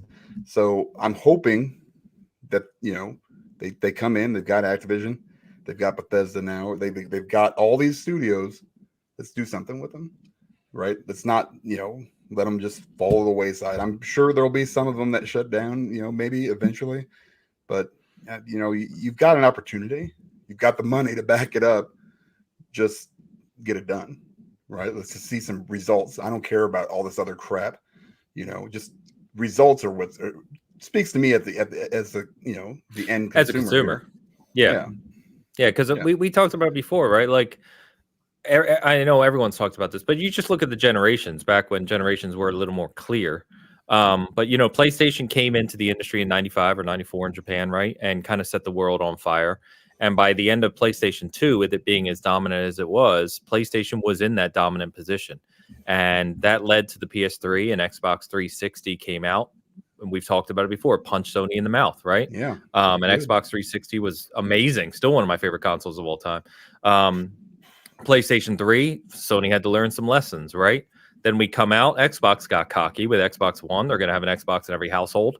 PlayStation 4 generation, it turns again, right? They punch back, and we get some of what would be considered some of the greatest recent games on the PlayStation first party side, going back to Sean Layden again. He led that. And now we have a space where I personally love both the PS5 and the Series X. I think we're in a good space there. But I think, to your point, Dan, especially, we've joked about it under the more recent Jim Ryan era. PlayStation has not been shy about making decisions that are financial. And they are not necessarily best aimed at us in terms of gamers sometimes. And I think that having that competition is a must. You have to have that. Nintendo's always kind of here. Nintendo, we've talked about it extensively. But I think that this, to your point, I was with Hogue, and I know we've talked about this as well, around like concerned around Xbox's assimilation of this level of this breadth of talent and managing that portfolio, I guess is a good word to use. I am a little more confident now, given what I've seen over the last 12 to 18 months. I was especially fortunate to be in the room in the media session in June, when it was just a closed door session. Like I said, it wasn't publicized, with Phil, Sarah Bond, Matt Booty, and Todd Howard talking about They talked about the Activision-Blizzard deal at the time, right, and getting it done. But they were talking about exactly this, right? Pipeline, how their game delivery, how 2021, or excuse me, 2022 was a letdown, and the cadence. We've talked about that a lot, but I think that it feels like they've kind of gotten over the main hump there. And if you look at what they've showed us coming next year, right, it looks excellent, and I just hope that they're past that bar now. With Activision, Hogue said it right. You're talking about a massive number of developers and studios that primarily, almost entirely, have worked on Call of Duty because that's made the most financial sense over the past several years. Whether or not that continues is going to be very interesting to see, because financially, you're talking about a $70 billion spend, and there's going to be receipts that have to be had. And if Call of Duty is the biggest thing financially for them to continue to focus on, well, you're probably going to have a lot of Call of Duty. It's not. It's really it's King, right? It's Candy Crush. That's where they're going to Yeah, no, I'm talking specifically about Activision, right? Studios. But just from the purchase. But yeah, I mean, you could you do what they're doing with Halo. I mean, they've already got like that cadence. I mean, at least Activision did with the putting out a new Call of Duty every year. You can just make it a live service infinite game, Call of Duty Infinite, or whatever you want to call it, and just continue to update it. And you don't have to put all that work in. I feel like every single year on a new version of it, even though you have best-selling game every year, though. Dan, you think they're going to give that up? Well, yeah, I mean, we're underselling Modern Warfare 3's release a little bit in this space, but that's going to be the biggest launch of the year. Yeah, it's the best-selling game every year. I mean, I think the only year that Call of Duty wasn't the best-selling game that year was one of the Rockstar years, either Grand Theft Auto 5 or Red Dead 2. But can you make that money up somewhere else? Is what I'm saying. No, that's exactly good. Those are the conversations, right? Yeah, having because the conversation isn't can Call of Duty make money if we keep being Activision and we just let Activision be Activision. That's almost answered as a yes. Yes. What they were planning on behind the scenes is, okay, if we have this many developers and those intellectual properties, can we make that money and add variety to Game Pass? I mean, they're trying to figure out what they can do. Exactly. And that's not a short conversation. That's going to take a long time to figure out. No, and it's all going to be human beings trying to predict the future. So it's always interesting in the room there. Yeah. I think what's going to be really interesting next year is because we've lived in a world where, Call of Duty is an event every year, whether you play it or not, it is. And seeing that type of game come to Game Pass on day one with probably what will start to be Xbox exclusive content. I forget what the legalities are there in terms of exclusive content like they do on PlayStation today, Hogue. But just seeing Call of Duty being that big of a release and what's going to come being under the Xbox umbrella is going to be pretty remarkable to witness. You didn't forget, because we haven't been able to see the actual contract between Sony and Xbox on this, but I would suspect that they'll still be able to do it as they did before, with exclusive marketing pieces either direction. One would presume towards Xbox, but right. We'll see. And I can't remember. We looked it up before. I can't remember if the marketing deal with PlayStation ends this year or next year. I can't remember. It's 2024, but I don't know whether it's before the next release or after it. Right. So for those who aren't aware as well, just looking at the IPs that Activision-Blizzard owns, that Xbox now owns, obviously. I mean, the ones we're talking about, the Call of Duty, the Candy Crush, Crash Bandicoot, right? We talked about Guitar Hero. They own all the Quest series, the old Sierra games, King's Quest, Space Quest, Police Quest. Hero Quest for Glory. They had Quest in it. It's probably theirs. Zork. Remember Zork? Yes. Tony Hawk's Pro Skater. Tenshu, which is, a game that, man. And then, of course, Bring Tenshu back. Bring Tenshu back. And that's before getting to Blizzard, of course. So you talk about Diablo. I said on Twitter this week that I've been gaming a very long time. All three of us have, right? The fact that Call of Duty, Diablo, Warcraft, StarCraft, all those games are now Xbox first party is just wild to say out loud. It's wild. Like, I remember, obviously we all remember when Xbox wasn't even a thing, right? I remember Xbox coming onto the scene. And of course, they were doubted by a lot of people coming on the scene in 2001. And it was really Halo that I doubted them too.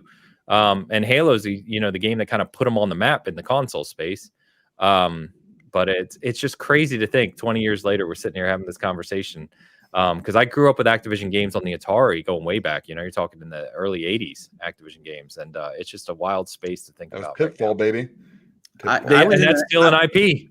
I was in an economics class. I was in an economics class in college explaining to my professors that Microsoft would need a strong appetite for losses in order to succeed in entering this space. Because Xbox came in while I was in college, and I said, I don't see them having that kind of appetite. They just come off the antitrust lawsuits. They had just had all the stuff with the browsers and whatnot. And I think early on, there were a couple of moments in early Xbox history where it looked like they might just side out. Yeah. And that they didn't, I think, is good for gaming. People keep coming into my channel and saying that I'm a huge Xbox fan, and that's really not the case. I just am in favor of investment in my favorite industry. And I really don't think that you can argue that Microsoft has committed to the gaming side of things more than you could have ever guessed one generation ago. Very true. Mm-hmm. And I also think it's a little disingenuous or I don't know the word, reductive maybe, of looking at Xbox's place in gaming history. I think when people kind of, you have some people that kind of say like, oh, Xbox has never done anything but bought studios. And you think about what they did with broadband, and you think about what they did with Xbox Live, and you think about what they did with the App Store on the Xbox 360 and Kinect and all these different things. There's a lot of firsts that Xbox has brought to the gaming industry. And that's not to necessarily, that is to credit Xbox to a degree, but it's more pointing out that when you have the companies like we're talking about, the Xbox, the PlayStation, the Nintendos, and the others over the years, they push each other, right? And they're always looking like we get the dual sense out of PS5 because they're looking to do something more interesting in the controller space, right, with haptics. And now what we're hearing is Xbox is going to introduce haptics in their revised controller, right, with the Series X redesign. Things like that, they push each other. And I think I get really frustrated when people can't see that bigger picture of, I'd rather just Xbox be gone from the industry. It's like you, even as a non-Xbox person, would be worse off if that was to happen. So just like we would be worse off if PlayStation was gone and worse off if Nintendo was gone. It's true for all three of them. I think arcade changed the entire console landscape, right? I mean, I remember going into arcade when the 360 came out and thinking how cool it was that there were all these little games. Oh, Xbox Live Arcade? Yeah. That could offer these good experiences that maybe weren't comparable in size to AAA, but most of my gaming now is essentially digital downloads of things that don't have a real marketing presence, or as Hoag's Notes points out, right? People talk about my taste or what have you, but I'm playing all sorts of stuff that probably wouldn't exist in the same way if you didn't have that kind of cracking open of the Steam side of consoles. 100%. And I think it's, I think that some of that stuff is overlooked, and it's kind of frustrating in that space. And that's before even getting some of the technological enhancements as well, the home theater support, the audio support, all kinds of other things that they've done through the years. By the way, I'll quickly shout out, Yasid says, no real exclusive content for Call of Duty after Sony exclusivity. Phil said he doesn't believe in that, but marketing should obviously be on the Xbox side. So be interesting to see that for sure. And I forgot to mention Guitar Hero. I know we've all talked about Guitar Hero, but that is also owned by Xbox now. I just don't think we can know, and I don't know that Phil's quotes on that are specifically the end of that discussion. Yes, agreed. So I think you can take it as important. He's the head of gaming, but there's going to be a lot of people in the room for making those kinds of decisions. The way you said that was funny. He's the head of gaming for Microsoft. He means, by the way. Yes, I did. Isn't that what they call it? They call it he's president of gaming. CEO of gaming. He's CEO of gaming. Yeah. No, I was laughing because when you said he's the head of gaming, it sounded like gaming. Like I think the head of actual gaming is some gacha owner in Asia somewhere. They're the ones that make trillions of dollars. You are very right about that. That's true. Let's get to a couple super chats we've had sitting here. Gecko's here. Hey, Gecko with the €6. Just want to see a new Crash Bandicoot and Spyro. How good is Crash 4? Darn it, Activision. Yeah. And I want to see some of these developers put on Banjo-Kazooie before Crash or Spyro. Damn it. Come on. And you heard him first, folks. Give Ains his Banjo-Kazooie skin in Call of Duty. That's what he wants. That would be awesome. Given where Call of Duty has gone the past few months, that wouldn't even shock me. I got to be honest with you. Imagine just Banjo there on Warzone with like a little Kazooie gun. Yeah. Dude, Right next I to would Nicki actually buy Minaj. it. I would buy that before Nicki Minaj. I can tell you that much. Wow. The sad videos on Twitter of people killing Banjo would make me upset. I never die. It's okay. We can do it. Highlander. Highlander with the $5 super chat. Hope this is not out of line. It is. But what happens if Sony or Tencent try to acquire Ubisoft because of the streaming rights for ABK games? I am not a legal analyst, but good thing I have one right below me. So there's a couple things here. First of all, Ubisoft has withstood a lot of hostile takeover attempts in the recent past, so they're probably not the softest target for a hostile takeover. The other thing I would add there is that the streaming rights for ABK games are probably not valuable enough to drive a kind of takeover attempt. A hostile takeover is much more expensive than a friendly takeover, and neither Sony or Tencent is likely to try it. Does that mean that they won't potentially try to get the Ubisoft board on board with some type of acquisition? No, but I don't know whether Sony or, Tencent always is looking for companies, but I don't know whether Sony is in the business of looking for giant companies to acquire right now. I really don't. Their stock price isn't high enough to run it with shares, and they don't have enough cash on hand to compensate for it with cash. So Sony's kind of got to play it out like it is right now, and we'll see what happens with them long term. You covered everything I was going to say. So there you go. Which Hogue often does, which is, So, nothing else to say. Thank you, Highlander, with the super chat. I think Hogue answered your question.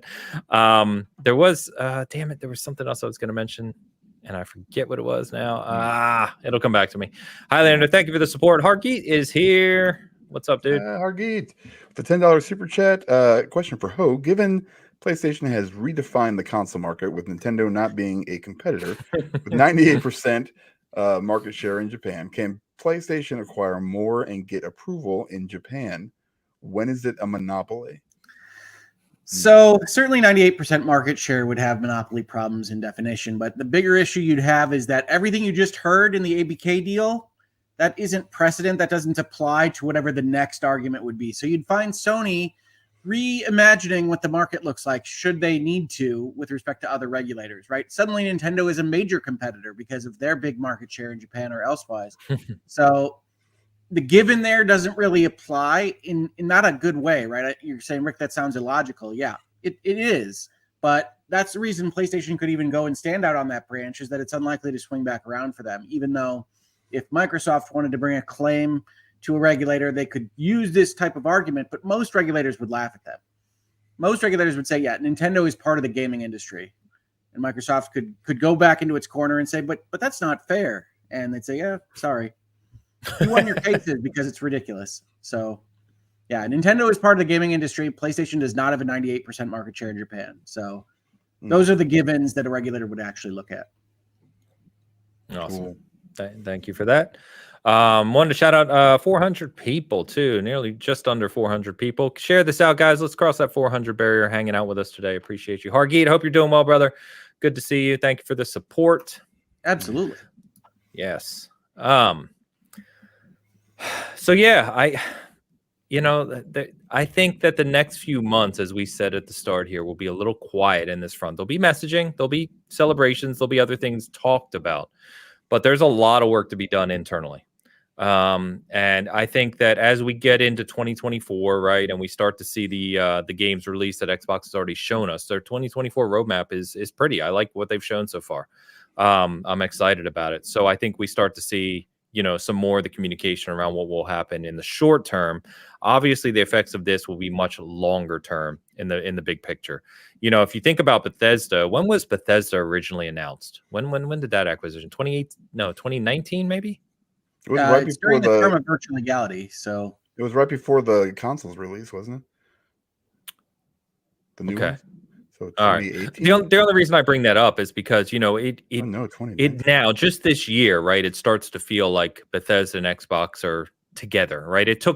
It's kind of similar kind of curve in the sense of it took a while to really feel like Xbox and Bethesda are one, and you're talking about the same kind of production company, if you will, even though they're separate production companies, but you know what I mean. And with Activision Blizzard being as large as they are, right, and these properties being as large as they are, it's going to take some time. So I think you'll feel it on major releases, right? So I think the Diablo 4 expansion, you might feel it. Now that's going to be covered on both consoles, so you might not feel it as much as whatever the next Activision exclusive is, new whatever IP. that looks like. Yeah, or new release, I guess, not IP, but release. So it might not feel the same as Bethesda because of the Call of Duty contracts and being available on Nintendo and PlayStation. That's true. But I think you're right that it will be a little while yet before you think of Activision as an Xbox studio. Yeah, it's gonna take some getting used to, even just mentally, right? It's crazy to think about. But I am glad that I'm glad it's done formally. I'm looking forward to see what comes out of this. I'm looking forward to see, any interesting things. Here's the one question I wanted to ask you guys. Phil has now been in the role for several years. It's a high position. It's a stressful position, to your point, Hogue. I think that with this, if it wasn't already, I think Phil has really done a tremendous job overall. Obviously, you can, there's things you can point to, right, as with any leader. But I think overall, Phil has done a tremendous job in the role, especially coming off of where Xbox was, right? I think he's best as ambassador for Xbox, and I think he's worked through that role the best. I think there are questions from here as to whether or not he's the guy to run the train now that the train exists. One of the things that you see a lot in business is that there's a CEO for a small company, there's a CEO for a growth company, and there's a CEO for the big company. And those are very different. True. Those are different talent sets. And clearly Phil was able to grow the company. But is he the guy to run this giant hulking thing now? I don't know. I don't know that he knows. I don't know that Xbox knows. That's what they'll be working through for the next year or two. I heard Jim Ryan's going to be available here in a few months. So I don't think Jim Ryan's the answer. That's exactly what I was going to ask, Hogue, is, this is a defining moment for any leader, right, in the space. Is he the guy that continues well into the future? I think that's an open question. I think there's people, looking just at gaming and saying, Phil's the man and he's gonna be the guy, and he's done all this for Xbox and he's done some great things, as I just said. I think his record is tremendous, and I like Phil as a person. Like I said, I've had the pleasure of talking to him and meeting him. He's genuinely a good guy in that space, genuinely. But to Hogue's point, is he the guy that now leads this enterprise into the future? Maybe. But it wouldn't shock me if a year, two down the line, we get an announcement that Phil's going to happily go retire with his nest egg and play games and be a consultant or whatever else that those guys do. And they bring on someone else to kind of, steer this train, to Hogue's point.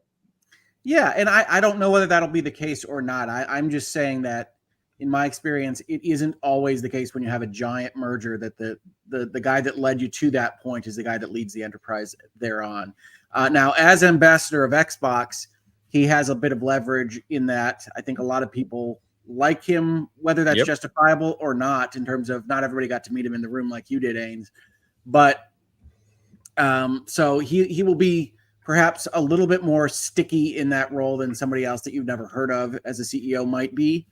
But I think it's the possibility of change that Microsoft would be looking at from a level above Phil, the board and Satya and everyone else. So we'll see. I hope that everything goes smoothly. I've said this before in this very show that I hope everything goes fantastically for Xbox, because that gets me more and better games. But we'll see. It's a lot of people to move in a very small amount of time. Yeah. Exactly. Yeah. And no matter what Phil decides to do, I would wish him the best. And I know people have looked at Sarah Bond, who I had the pleasure of speaking to this year as well. It's been a great year. And Sarah is awesome. She's great. She has an energy about her in the room that is, it is kind of addictive. She's got that presence, which is really cool. It's going to be interesting to see. It feels like she was being geared up to take over for Phil. I agree with those comments. But to the point we're talking about, with the new organization looking like it does, is she that same leader that is going to be the head of that? I think obviously she's going to be great no matter what she's in. She's in the role right now of partnerships and kind of first party, and I think she's done a good job there. So we'll see, but it's going to be interesting to see longer term. I think there was a question here I want to get to somewhere. Oh, I wanted to call out that Highlander became a member over the Hogue Law channel. Thank you very much. Thank you, Highlander. Hogan Ains. Hogan Ains. Dan, you're not allowed to answer this one. Nope. What's the chances of Xbox now being able to do back compat versions and maybe remaster sequels of Activision, Marvel, and Transformers games? Could that happen? Of course it can happen. I mean, any of those things can happen. I think that goes back to what we were saying is it's really going to come down to prioritization of resources, right? So where do they think the for lack of a better phrase here, where's the money going to be made? So if they feel there's benefit and they can get away with maybe a small dev team to bring out some small remasters of the Transformers games and some of those classic games that people are clamoring for to a small degree, then they'll do it. I think what's going to be interesting in this front is, Xbox has had a really strong backwards compatibility program, and they have some great software and kind of services on that side. Can they kind of reinvigorate that with some of these IPs and some of these games and start to make those appear on modern systems? That'll be interesting to see, and I hope they do, because that'd be really fun. So I agree with Ains completely on the could that happen? Yes. Basically, anything can be done with money and devs and lawyers. I think the one issue here that I see from the lawyer perspective is that Activision doesn't own the intellectual property rights to Marvel or Transformers. That's going to be Disney and Hasbro. And that's right. You can solve things with money and lawyers, but the question is whether that makes sense from a logistics perspective for Microsoft, and whether or not the other parties are willing to engage on that negotiation at a reasonable level, right? We don't know what's up with Disney. Disney's having a free fall year in terms of their value. So I can't speak to whether they'll be interested in agreeing to more Marvel contracts when they haven't even figured out exactly what they want to do with all their stuff. Hasbro is an open question. They're engaged in making their own video games from time to time. Would they want Transformer games out there that they're not involved in making themselves? Don't know. That might be why Activision hasn't released those remakes so far. But Xbox has a lot more money, and Xbox has solved these things for other companies before. If you remember with Alan Wake, which I try to reference as much as possible, they had to be pulled from Steam. They had to be pulled from Steam because they didn't own the rights. Remedy didn't own the rights to the songs in Alan Wake, and they didn't own the rights to Alan Wake at all because Microsoft held the publishing rights to Alan Wake. And so Microsoft solved that musical problem for them and got it back on Steam pretty quickly, because a lot of lawyers and a lot of money can solve a lot of problems real quick.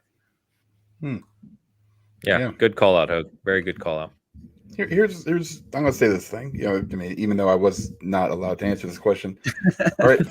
we have to, as gamers, right? We can't keep going backwards. We've got to go forwards, right? I understand everybody wants everything brought back and remasters and all this stuff, but innovation keeps this, this industry just moving forward. We don't need Rise 2, right? If you disagree with me, fine, don't be my friend. I can't stand that kind of stuff. We never ask for greater, right? Are you saying I'm never getting a sequel to Order 1886, Dan? You should kiss Crash Bandicoot and Banjo-Kazooie and Spiral and just kiss them goodbye. How dare you, sir. This is why you weren't allowed to answer this question. No, I think it would be easier to do that if we had game companies that weren't just making third-person, over-the-shoulder action adventures, right? If you had a different Crash Bandicoot, if you had Bob Kangaroo, whatever, that would be good. But at least those are new. There's something. I mean, the concept isn't, but the game is. But we've been sitting there talking about balls all episode because we like it. You see what happened? We talked about balls. That's what I'm talking about. Great game. Apparently, we've seen innovation that route.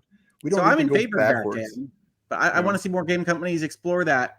And if they need to do that in a remake in order to get justified from the powers that be, I think that's why people want to say, all right, show me Transformers again, because that was different and new when it released, and we don't have a comparable type of game in the market right now. We can take the IP and do something great with it, but we don't need War for Cybertron again, which was a good game. I've enjoyed some of the Transformer games. I generally agree with you too, Dan. Yeah. Yeah. If you use the IP, but do it in an intelligent way that kind of meets the market today. Exactly. I think that's very fair. Yeah. It just seems like it's getting a little bit lazy out there in the game dev world. No offense. A lot of you guys are pushing the envelope and doing a great job. But, a lot of it's, cash grabs. And let's see if we can do this. And I'm sure it comes down to like implied that we had a lot of like C-level game executives watching this episode. They're all in here right now. All of them. No Everyone. Offense. I'm just saying, we can get some new stuff. We can use some of the IPs, but I think we can expect a little bit better as the consumer. We want to see that kind of innovation. And if that means me giving up a Parasite Eve remake, then so be it. That's okay, because I want to see them go forward and not backwards. Hardest hit. Unless well, the one thing I'd say to that, Dan. Oh, sorry. No, like there's a I'm sure a sheet somewhere that's like, okay, this is how many people we have on it versus what we expect to make. Just the cost of everything, right? If it's super low, like when they throw guys on like a game like Pentiment, like here we got this very small team, or Grounded, you've got a very small team, but they're innovating, right? A little bit. That's okay. That's fine. That's true. Little side projects, great. Have fun, and they do well. Just don't look. I'm not going to sit here and advocate for Last of Us Part 2 again. Well, that's what I was going to say. Is the only exception I would say, Dan, is I think there is I don't know what the time is, but there is a time where an IP is so old or a game is so old and so unknown by the modern community that bringing it back in kind of a remake, a refresh could be fun. Like Parasite Eve, I think we've joked about it a lot on this channel. Which funny, I've seen more people talking about Parasite Eve anecdotally lately, which is kind of hilarious because we've been talking about it for years. Can you imagine a Parasite Eve remake done like the Resident Evils? Because that would be awesome. But that's what I mean. Like it is so old and it's very unknown by a portion of the gaming community today that I think it would feel fresh versus something like hearing we're going to get a Last of Us 2 remaster, which is absurd. There's no reason in the world that we need a Last of Us 2 remaster. Right. So I think I think there is a line there. I don't know what that age gap is, but yeah. But just expect better, I guess is what I'm saying from these companies. Expect when you expect mediocrity, that's what you're going to get, and it's going to continue down the road. It just happens. It's like if you have it's like my kids. If I expect them to get C's, then that's what they're going to get because they can get away with it, right? We keep buying this stuff, and that's what's going to happen. But now I really want Parasite Eve done like Resident Evil 4. Yes, I do. Telling you. I also do want that. See, this is what I'm talking about. RJH just said, I've never even heard of Parasite Eve, and I've been gaming since 1990. That's what I mean. That's crazy. It is, well, because it came out, 96, I want to say, 97? 98? So he would have been a kid. Yeah. Yeah. I think Parasite Eve is 98, but yeah, it's okay. It's not like everybody would have known it anyway. It's a Square Enix kind of offshoot between Final Fantasy. Squaresoft, sir. Squaresoft. Yes, Squaresoft, indeed. Squaresoft. Before they were ruined, I will say. Squaresoft. Yes. There's a comment here. It says, so IO should be moving forward from Hitman. Listen, let me tell you something. Number one, they did. They were ready to move forward. They just kind of whoa. Dan got aggressive. What happened? Someone say something about Hitman? Yes. They said something about IO. Yeah. So I'm assuming that's IO should be moving forward from Hitman. It's Hitman, but yes, there's not multiple Hitmen. There's one guy. It's Agent 47. It's not 46, 47, 48. It's Hitman. So they have moved forward. They're basically supporting it with just like a little bit of live service stuff. They probably have like 3 people on, and they're rehashing whatever old stuff that's about. And they're going to do 007. We're going to get 007. Honestly, you could argue that Hitman 3 was an entirely different version of Hitman as a concept. Amazing. So amazing. Did you see how quickly Dan perked up when someone said something about Hitman? Don't mess. I did think you reacted pretty quickly. So it's like, yeah, Dan's got I'm talking about Hitman now, boys. He even moved into the mic. Did you see him? It was like, listen. You don't. There's certain things, right? Like it's like, hey, you guys can. I let my kids get away with about a lot of stuff. They start talking to their mom the wrong way, and we got problems. We got angry Dan. We got angry dad Dan. I love it. Okay, I love cool. it. Good. No, yeah, I think everybody's looking forward to their James Bond. So don't worry about that, Dan. Yeah, we're good. Yeah, they are moving on, right? They are doing something moving new. And we've said on the show that if Bond were to come out and be like Hitman, that would be a letdown, right? It needs to be its own thing. It needs to be its own thing, right? And Speaking of James Bond for a minute, I'd like to call out Cyberpunk 2077 because I didn't see this reflected in the tweets, or it might have been covered in the reviews, but like virtually half the things in Phantom Liberty are references to James Bond movies, like the names of missions, the names of characters, the places. The specifics, yes. It's James Bond references across the board in Phantom Liberty. Yeah, it's awesome. I called it a spy thriller, I think, in my review, but yeah, I loved it. By the way, did you finish Phantom Liberty yet? Oh no. Okay. Honkai Star Rail took some time. Elden Ring took some time. You were banging some balls around. I get it. It happens. That's what I do. We got a couple super chats. Hey, Game Dev, where is my... Oh, it's Shoosh again. Hey, Shoosh. Hey, Game Dev, where's my Prince of Persia 2008 sequel and Matrix Path of Neo 2? Wow. No, nobody has ever in the history of gaming asked for Path of Neo 2. It's true. I've actually looked. It's never been asked for. Now it has. But it would be great though if it was just like it was like a Jada Pinkett Smith, like and Will Smith like relationship simulator. It would be very, very short. That's not a relationship either. That's a beating, is what that is. But in the Matrix world, it's bad. She's in that. It's real bad. She's in the first one, I think, isn't she? And the fourth one. Oh yeah. And the fourth one.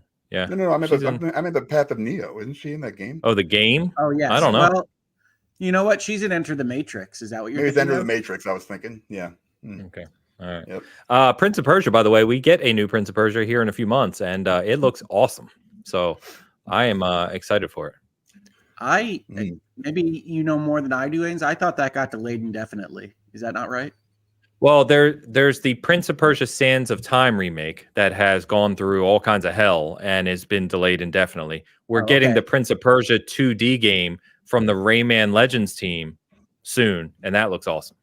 Two different games. Yeah. Sorry. Yeah, I forget. Someone tell me that the Prince of Persia, the 2D one I'm referring to, it has a subtitle. I can't remember. Yeah, I can't remember the name of it off the top of my head, but it looks fantastic. It's funny. I think I knew about that game, and I had it in my head as an Assassin's Creed game. So fair enough. We got a quick update. Travis is alive and doing okay. So he's just an idiot. He's just I'm an glad idiot. he's letting you know, Dan. Those were his. Those were his words. I'm just an idiot.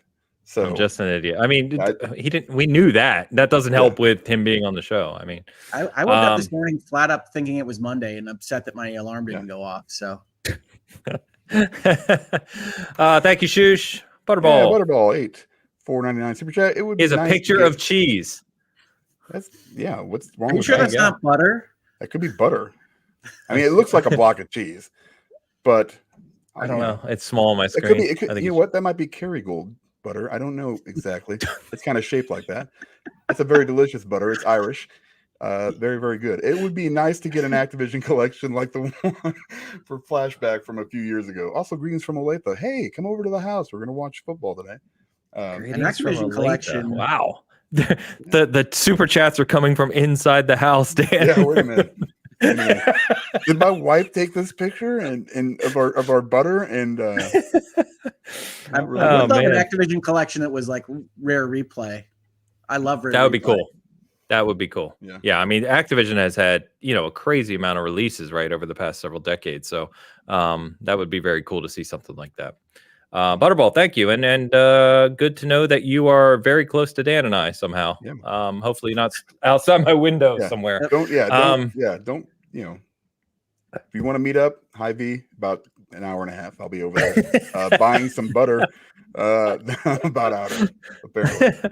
So thank you, Butterball. Don, $5. Hey, Bitcasters, joining late from sleeping later after a lengthy late night Baldur's Gate 3 session. Good man. Hope all is well and Spider-Man 2 hype is growing. 5 days. 5 days. Spider-Man 2. Yeah, it's gonna be awesome. Is it Thursday night is when it releases? Is that right? My PlayStation told me 5 days yesterday, so I assume it's at the end of the week, but I haven't looked at it. Yeah, feels like a lot of those Friday releases are like Thursday evening now. To your point, Dan. Yeah, I will be up pretty much. It's one of those where I don't do the math on the timer until the day before. Gotcha. Yeah, Don, thank you. Hope you're doing well. And yes, we'll be talking a lot of Spider-Man 2 next week, of course. Perfect. Well, I think on the Activision side and Xbox side, by the way, we did cross 400 people joining us live. Thank you so much, everyone hanging out with us today. It's been a fun show. Travis is alive, apparently. He's just an idiot. He's gonna jump on. Oh, he's gonna jump. I don't know why. Yeah, it's for the last. I told him to jump on for 10 minutes. just say hi. He just wants credit.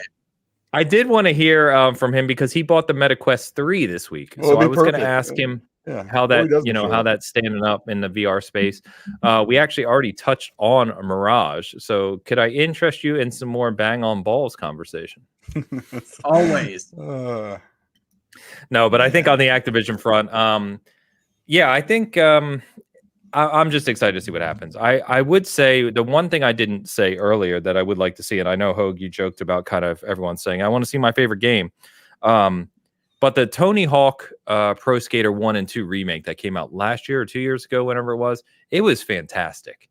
It really was an excellent kind of going back to bringing a really old game back to future game. And I'm hoping that they continue with the Tony Hawk franchise again. I don't know how that sold. I don't remember off the top of my head. I hope it sold well, but it was excellent. It was great to be back in that world with Tony Hawk games, because there's really not a lot of games like that. I know they have Skater and what's the other one that's out there?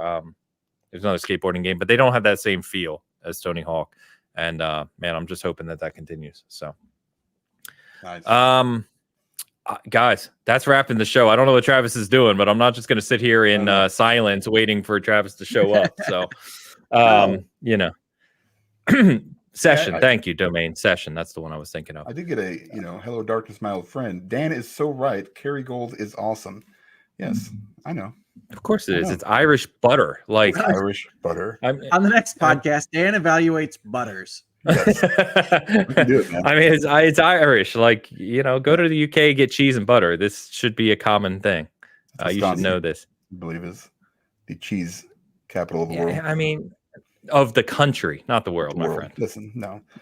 Did you just say Wisconsin is the cheese capital of the world? Cheeses are not cheeses. They're fungus with like some dairy in them. It's not good. That's I apologize. I have Hogues in Wisconsin.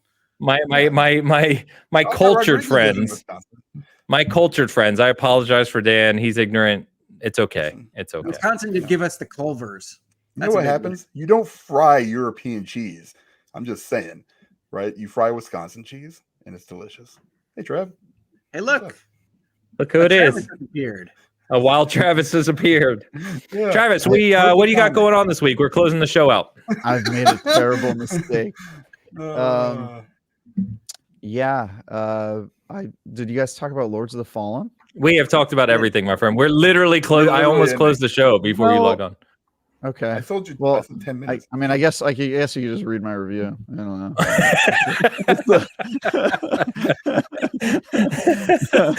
I did mention your review. I did talk about yours and Zach's review. I said you played co-op. I talked about it for quite a bit. So we could talk more because I'm going to play it more this week. So we can talk more about Lords of the Fall next week as well. And we'll have Spider-Man and what part are you on? Super Mario. Say it again. What part are you on? I'm about 12 hours in. I'm now in the Poison Swamp Lake. Oh, damn. Whatever it is. Poison Swamp. Taking his damn time. Which? Okay. I explore everything, dude. Yeah, no idea.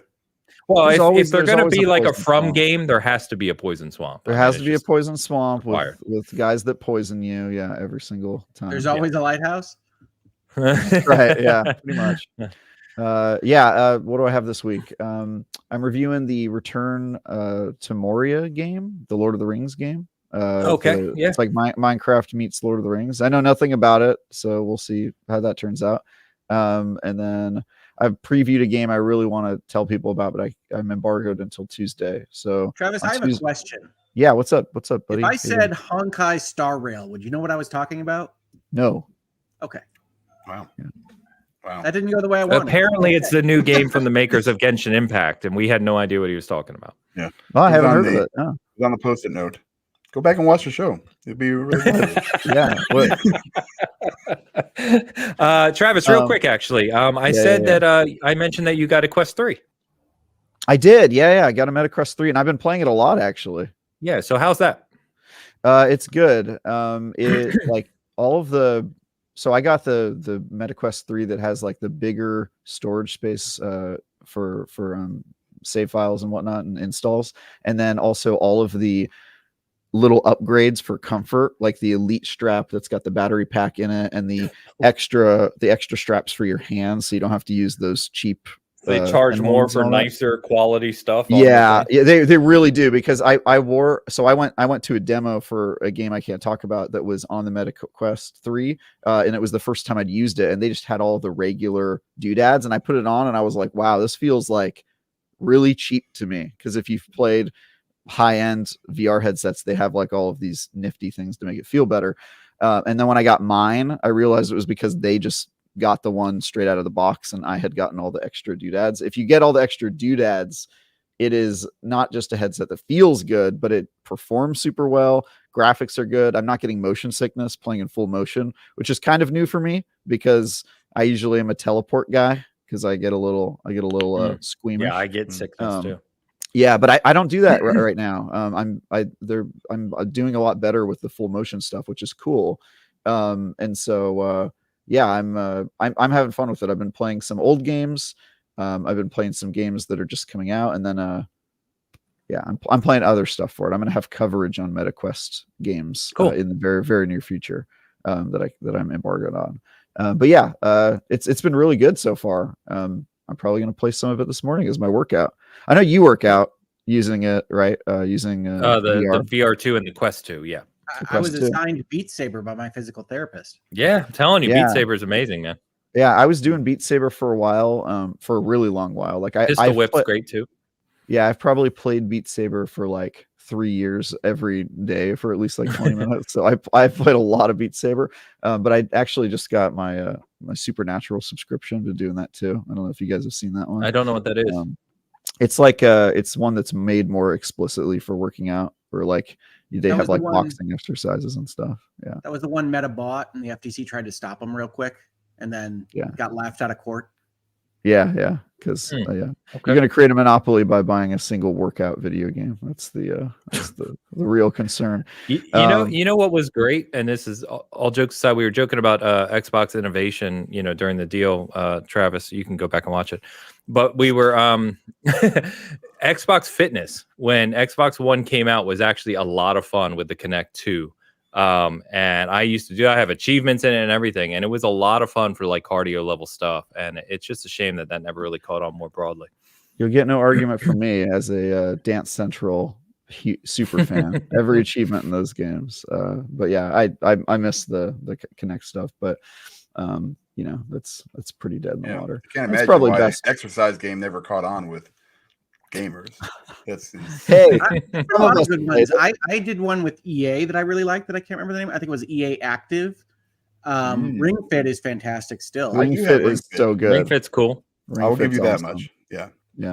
That's Nintendo player, so I like that sort of stuff. But yeah, my overall impressions of the MetaQuest 3 is I think it's definitely one of the best headsets you can get right now. I'm really excited to see how it hopefully brings the industry forward, since I think the MetaQuest 2 has held that space back a little bit as the headset that everybody has, and you have to kind of develop for that. Yeah, it's cool. I mean, the problem right now is all of the big games for the MetaQuest 3 aren't out yet, which is weird for the timing. Like when you buy the MetaQuest 3, you get Asgard's Wrath 2 for free, but that game doesn't come out for, I think, at least another month. So that's kind of bizarre that you can get the headset early, and then the game that's like its big headline title. Yeah, I remember hearing about that one. Is not coming out for a while. And then there's some other big games that are just on the horizon. Like I think next month is the Assassin's Creed VR game, Assassin's Creed Nexus, which is like a full VR game. So yeah, there's like some big titles on the horizon that I think will really put the hardware to the test, and hopefully not repeat what the PSVR 2 did of coming out with dope hardware and then having no software to support it. So yeah, it's cool so far. Nice. Yeah. Sorry, I was getting DM'd asking if you were okay. He's okay. He's right there. Yeah, I got a lot of okay. messages this morning asking if I'm okay, which I really appreciate. Unfortunately, it was something extremely stupid, which is I charged my phone contactless and I put it on the thing, and it must have just been like a half an inch to the left, and it just didn't charge my phone, and my alarm didn't go off. So I overslept by a lot, and then I woke up and was like, well, there we go. Unfortunately. Yeah. So. I'm glad you're here now, because Hogue was playing dual roles and he was arguing with himself a lot. It was really very odd. That's Yeah. Now I do need to watch the episode. I want to see what this is. Real quick, Travis, before we go, can you just give everybody a quick Mirage, please? Mirage. And I did. We talked about it earlier and we missed it. A lot of people have been asking for it today. Sorry, guys. I have been playing that game too. Yeah, I've been playing AC Mirage, Cyberpunk. You just said it wrong. Mirage. Lords of the. You know what's funny is I had to say it for my Lords of the Fallen review at the end. I go, for more, check out our reviews of, and I had to say it. And the first time I did it, I said Mirage, and they made me re-record it. They were like, we're gonna need you to not say it that way. I was like, all right, that's fair enough. I was just trying to sneak it in, and they were like, no, we're not gonna let you say it that way. So if you want to hear me say Mirage in a normal voice, you can watch Lords of the Fallen review. But I personally am morally opposed to it. Okay, the man is trying to stifle my creativity. But yeah, good times. Yeah, I'm playing lots of games, and I'm really sorry I missed the show. I was actually looking forward to it. There's some days that I would have been glad to oversleep, where I'm just like tired of talking to people, but I was actually looking forward to it today. So I'm actually kind of bummed. It kind of ruined my Sunday. Yeah. Well, it's good to see you, Travis. I'm glad you're okay. Thanks, guys. Yeah, I'm totally fine. I have a bad phone name. Well, for the record, I've now fixed the problem. Like the first thing I did when I got up this morning is I angrily found a way to set multiple alarms at the same time. So now I'm gonna have my fax machine go off and stuff at 7:30 to wake me up, whatever it takes to get up. So I don't think this will happen again. Nice. Yeah, so next week we'll talk a little more Lords of the Fallen, because I'll be further and you can kind of give your analysis from your playtime. We'll also have Super Mario Wonder. We'll have Spider-Man 2. I don't know if any of us, I want to play it. I don't know if I'll get to it this week. Is Sonic Superstars, remember, releases alongside Super Mario Wonder. We basically get 2D Mario and Sonic at the same time, which is awesome. So we'll have a lot to talk about next week, of course. But Travis, that's what you got. Hogue, what you got going on, man? I am very likely to do a live virtual legality tomorrow based on the deal closing and just having a conversation with everybody that's interested in talking with me about that and what comes next. So if you're interested in that, I'm thinking probably noon tomorrow. The reason I'm only a little standoffish on that is right now in my current state, I wake up and I'm not entirely certain exactly how much I'm going to be able to do on any given day. We're still kind of working through rehab and those kinds of things. So I think we'll be doing that tomorrow. Please come check out the channel. But if you don't see anything, it's because I elected not to do it. So I'm hopeful that we'll be doing that tomorrow at noon. And then we're doing Hangouts and Headlines again next week. We got a lot of stuff going on the channel. Doing a lot of good stuff this month. It's a great month. I got to tell my folks on my channel this earlier this week, but this is my birthday week. So I was able to visit the hospitals earlier this week that took care of me, that gave me my brain surgery and did my in-hab physical therapy. And I was able to talk with them about what they were doing with the donations from the fundraiser. And they're so excited about all the generosity from all of you in the community. And it was just really, honestly, it was a complicated set of feelings, but it was a really nice thing to do. And they were really excited about all of it. So I'm so thankhful that is awesome, Hope. Yeah, it was great. Awesome. It was great. It was the perfect birthday. So the next day I wasn't able to do as much as I wanted to do in the video space. So it's just, you never know when I wake up. And that's kind of the hardest part right now, is just kind of that very but I intend to do a live show about the deal closing to finish off the longest playlist on my channel. And I think that's going to be tomorrow. Cool. That's awesome, Hope. I love that. By the way, before I close out for the SG stuff, Travis, in case you missed it, here is Tide's AI picks, and you apparently entered the Matrix, and maybe that's why you weren't live on the show. Yeah, that is the coolest I've ever gotten out of these things. That is awesome. I look like Count Dracula. I'm super into it. And Ains, I feel like you got rendered in lo-fi. I feel like that. Yeah, I don't know what happened. You know the graphical problems that Lord of the Fallens has? That happened to you. They kind of it sure did. You. Yeah, unfortunately. Yeah, Hogue is Dan is the ally that definitely betrays you at the end, for sure. Like he's like the boss right before the final boss, and you're like, yeah, I already did. I knew you were gonna betray me. Yeah, and Hogue is the PC. He's the PC player. I am the PC. He's the PC. There it is. Good reference. Yeah. Anyway, on the SG side of the house, like I said, just a lot of good work being done by the crew over there. All kinds of previews and reviews and all kinds of stuff up on the site. So check out the site. Appreciate it. Like I said, preview of Deceit 2. We got an article on Cocoon, on Modern Warfare 3, all kinds of stuff. So, and you can check out our review of Lords of the Fallen as well from Zach, who played with Travis, like we said. So, Zach's cool, by the way. It was fun. Zach's awesome. Yeah, Zach's awesome. So, we didn't even talk about, we'll talk about it next week. We didn't even talk about the incredibly new redesign of the PlayStation 5 too. So we'll touch on that next week. I had to look at those photos multiple times. Be like, is that not what it looks like right now? Yeah, what did they added a black line with marker across the side of it? What happened? But anyway, we'll cover that next week. Obviously, we'll have a lot of games to talk about next week. Chat, you've been awesome. Amazing to hit over 400 live today. Thank you so much, everyone hanging out with us. Thank you for the continued engagement as well. Like I said, through the week, it's been awesome to see.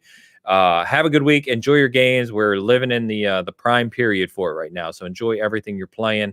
And if you don't enjoy what you're playing, stop playing it and go play something you enjoy, like Bang on Balls. You know what I mean? Come on.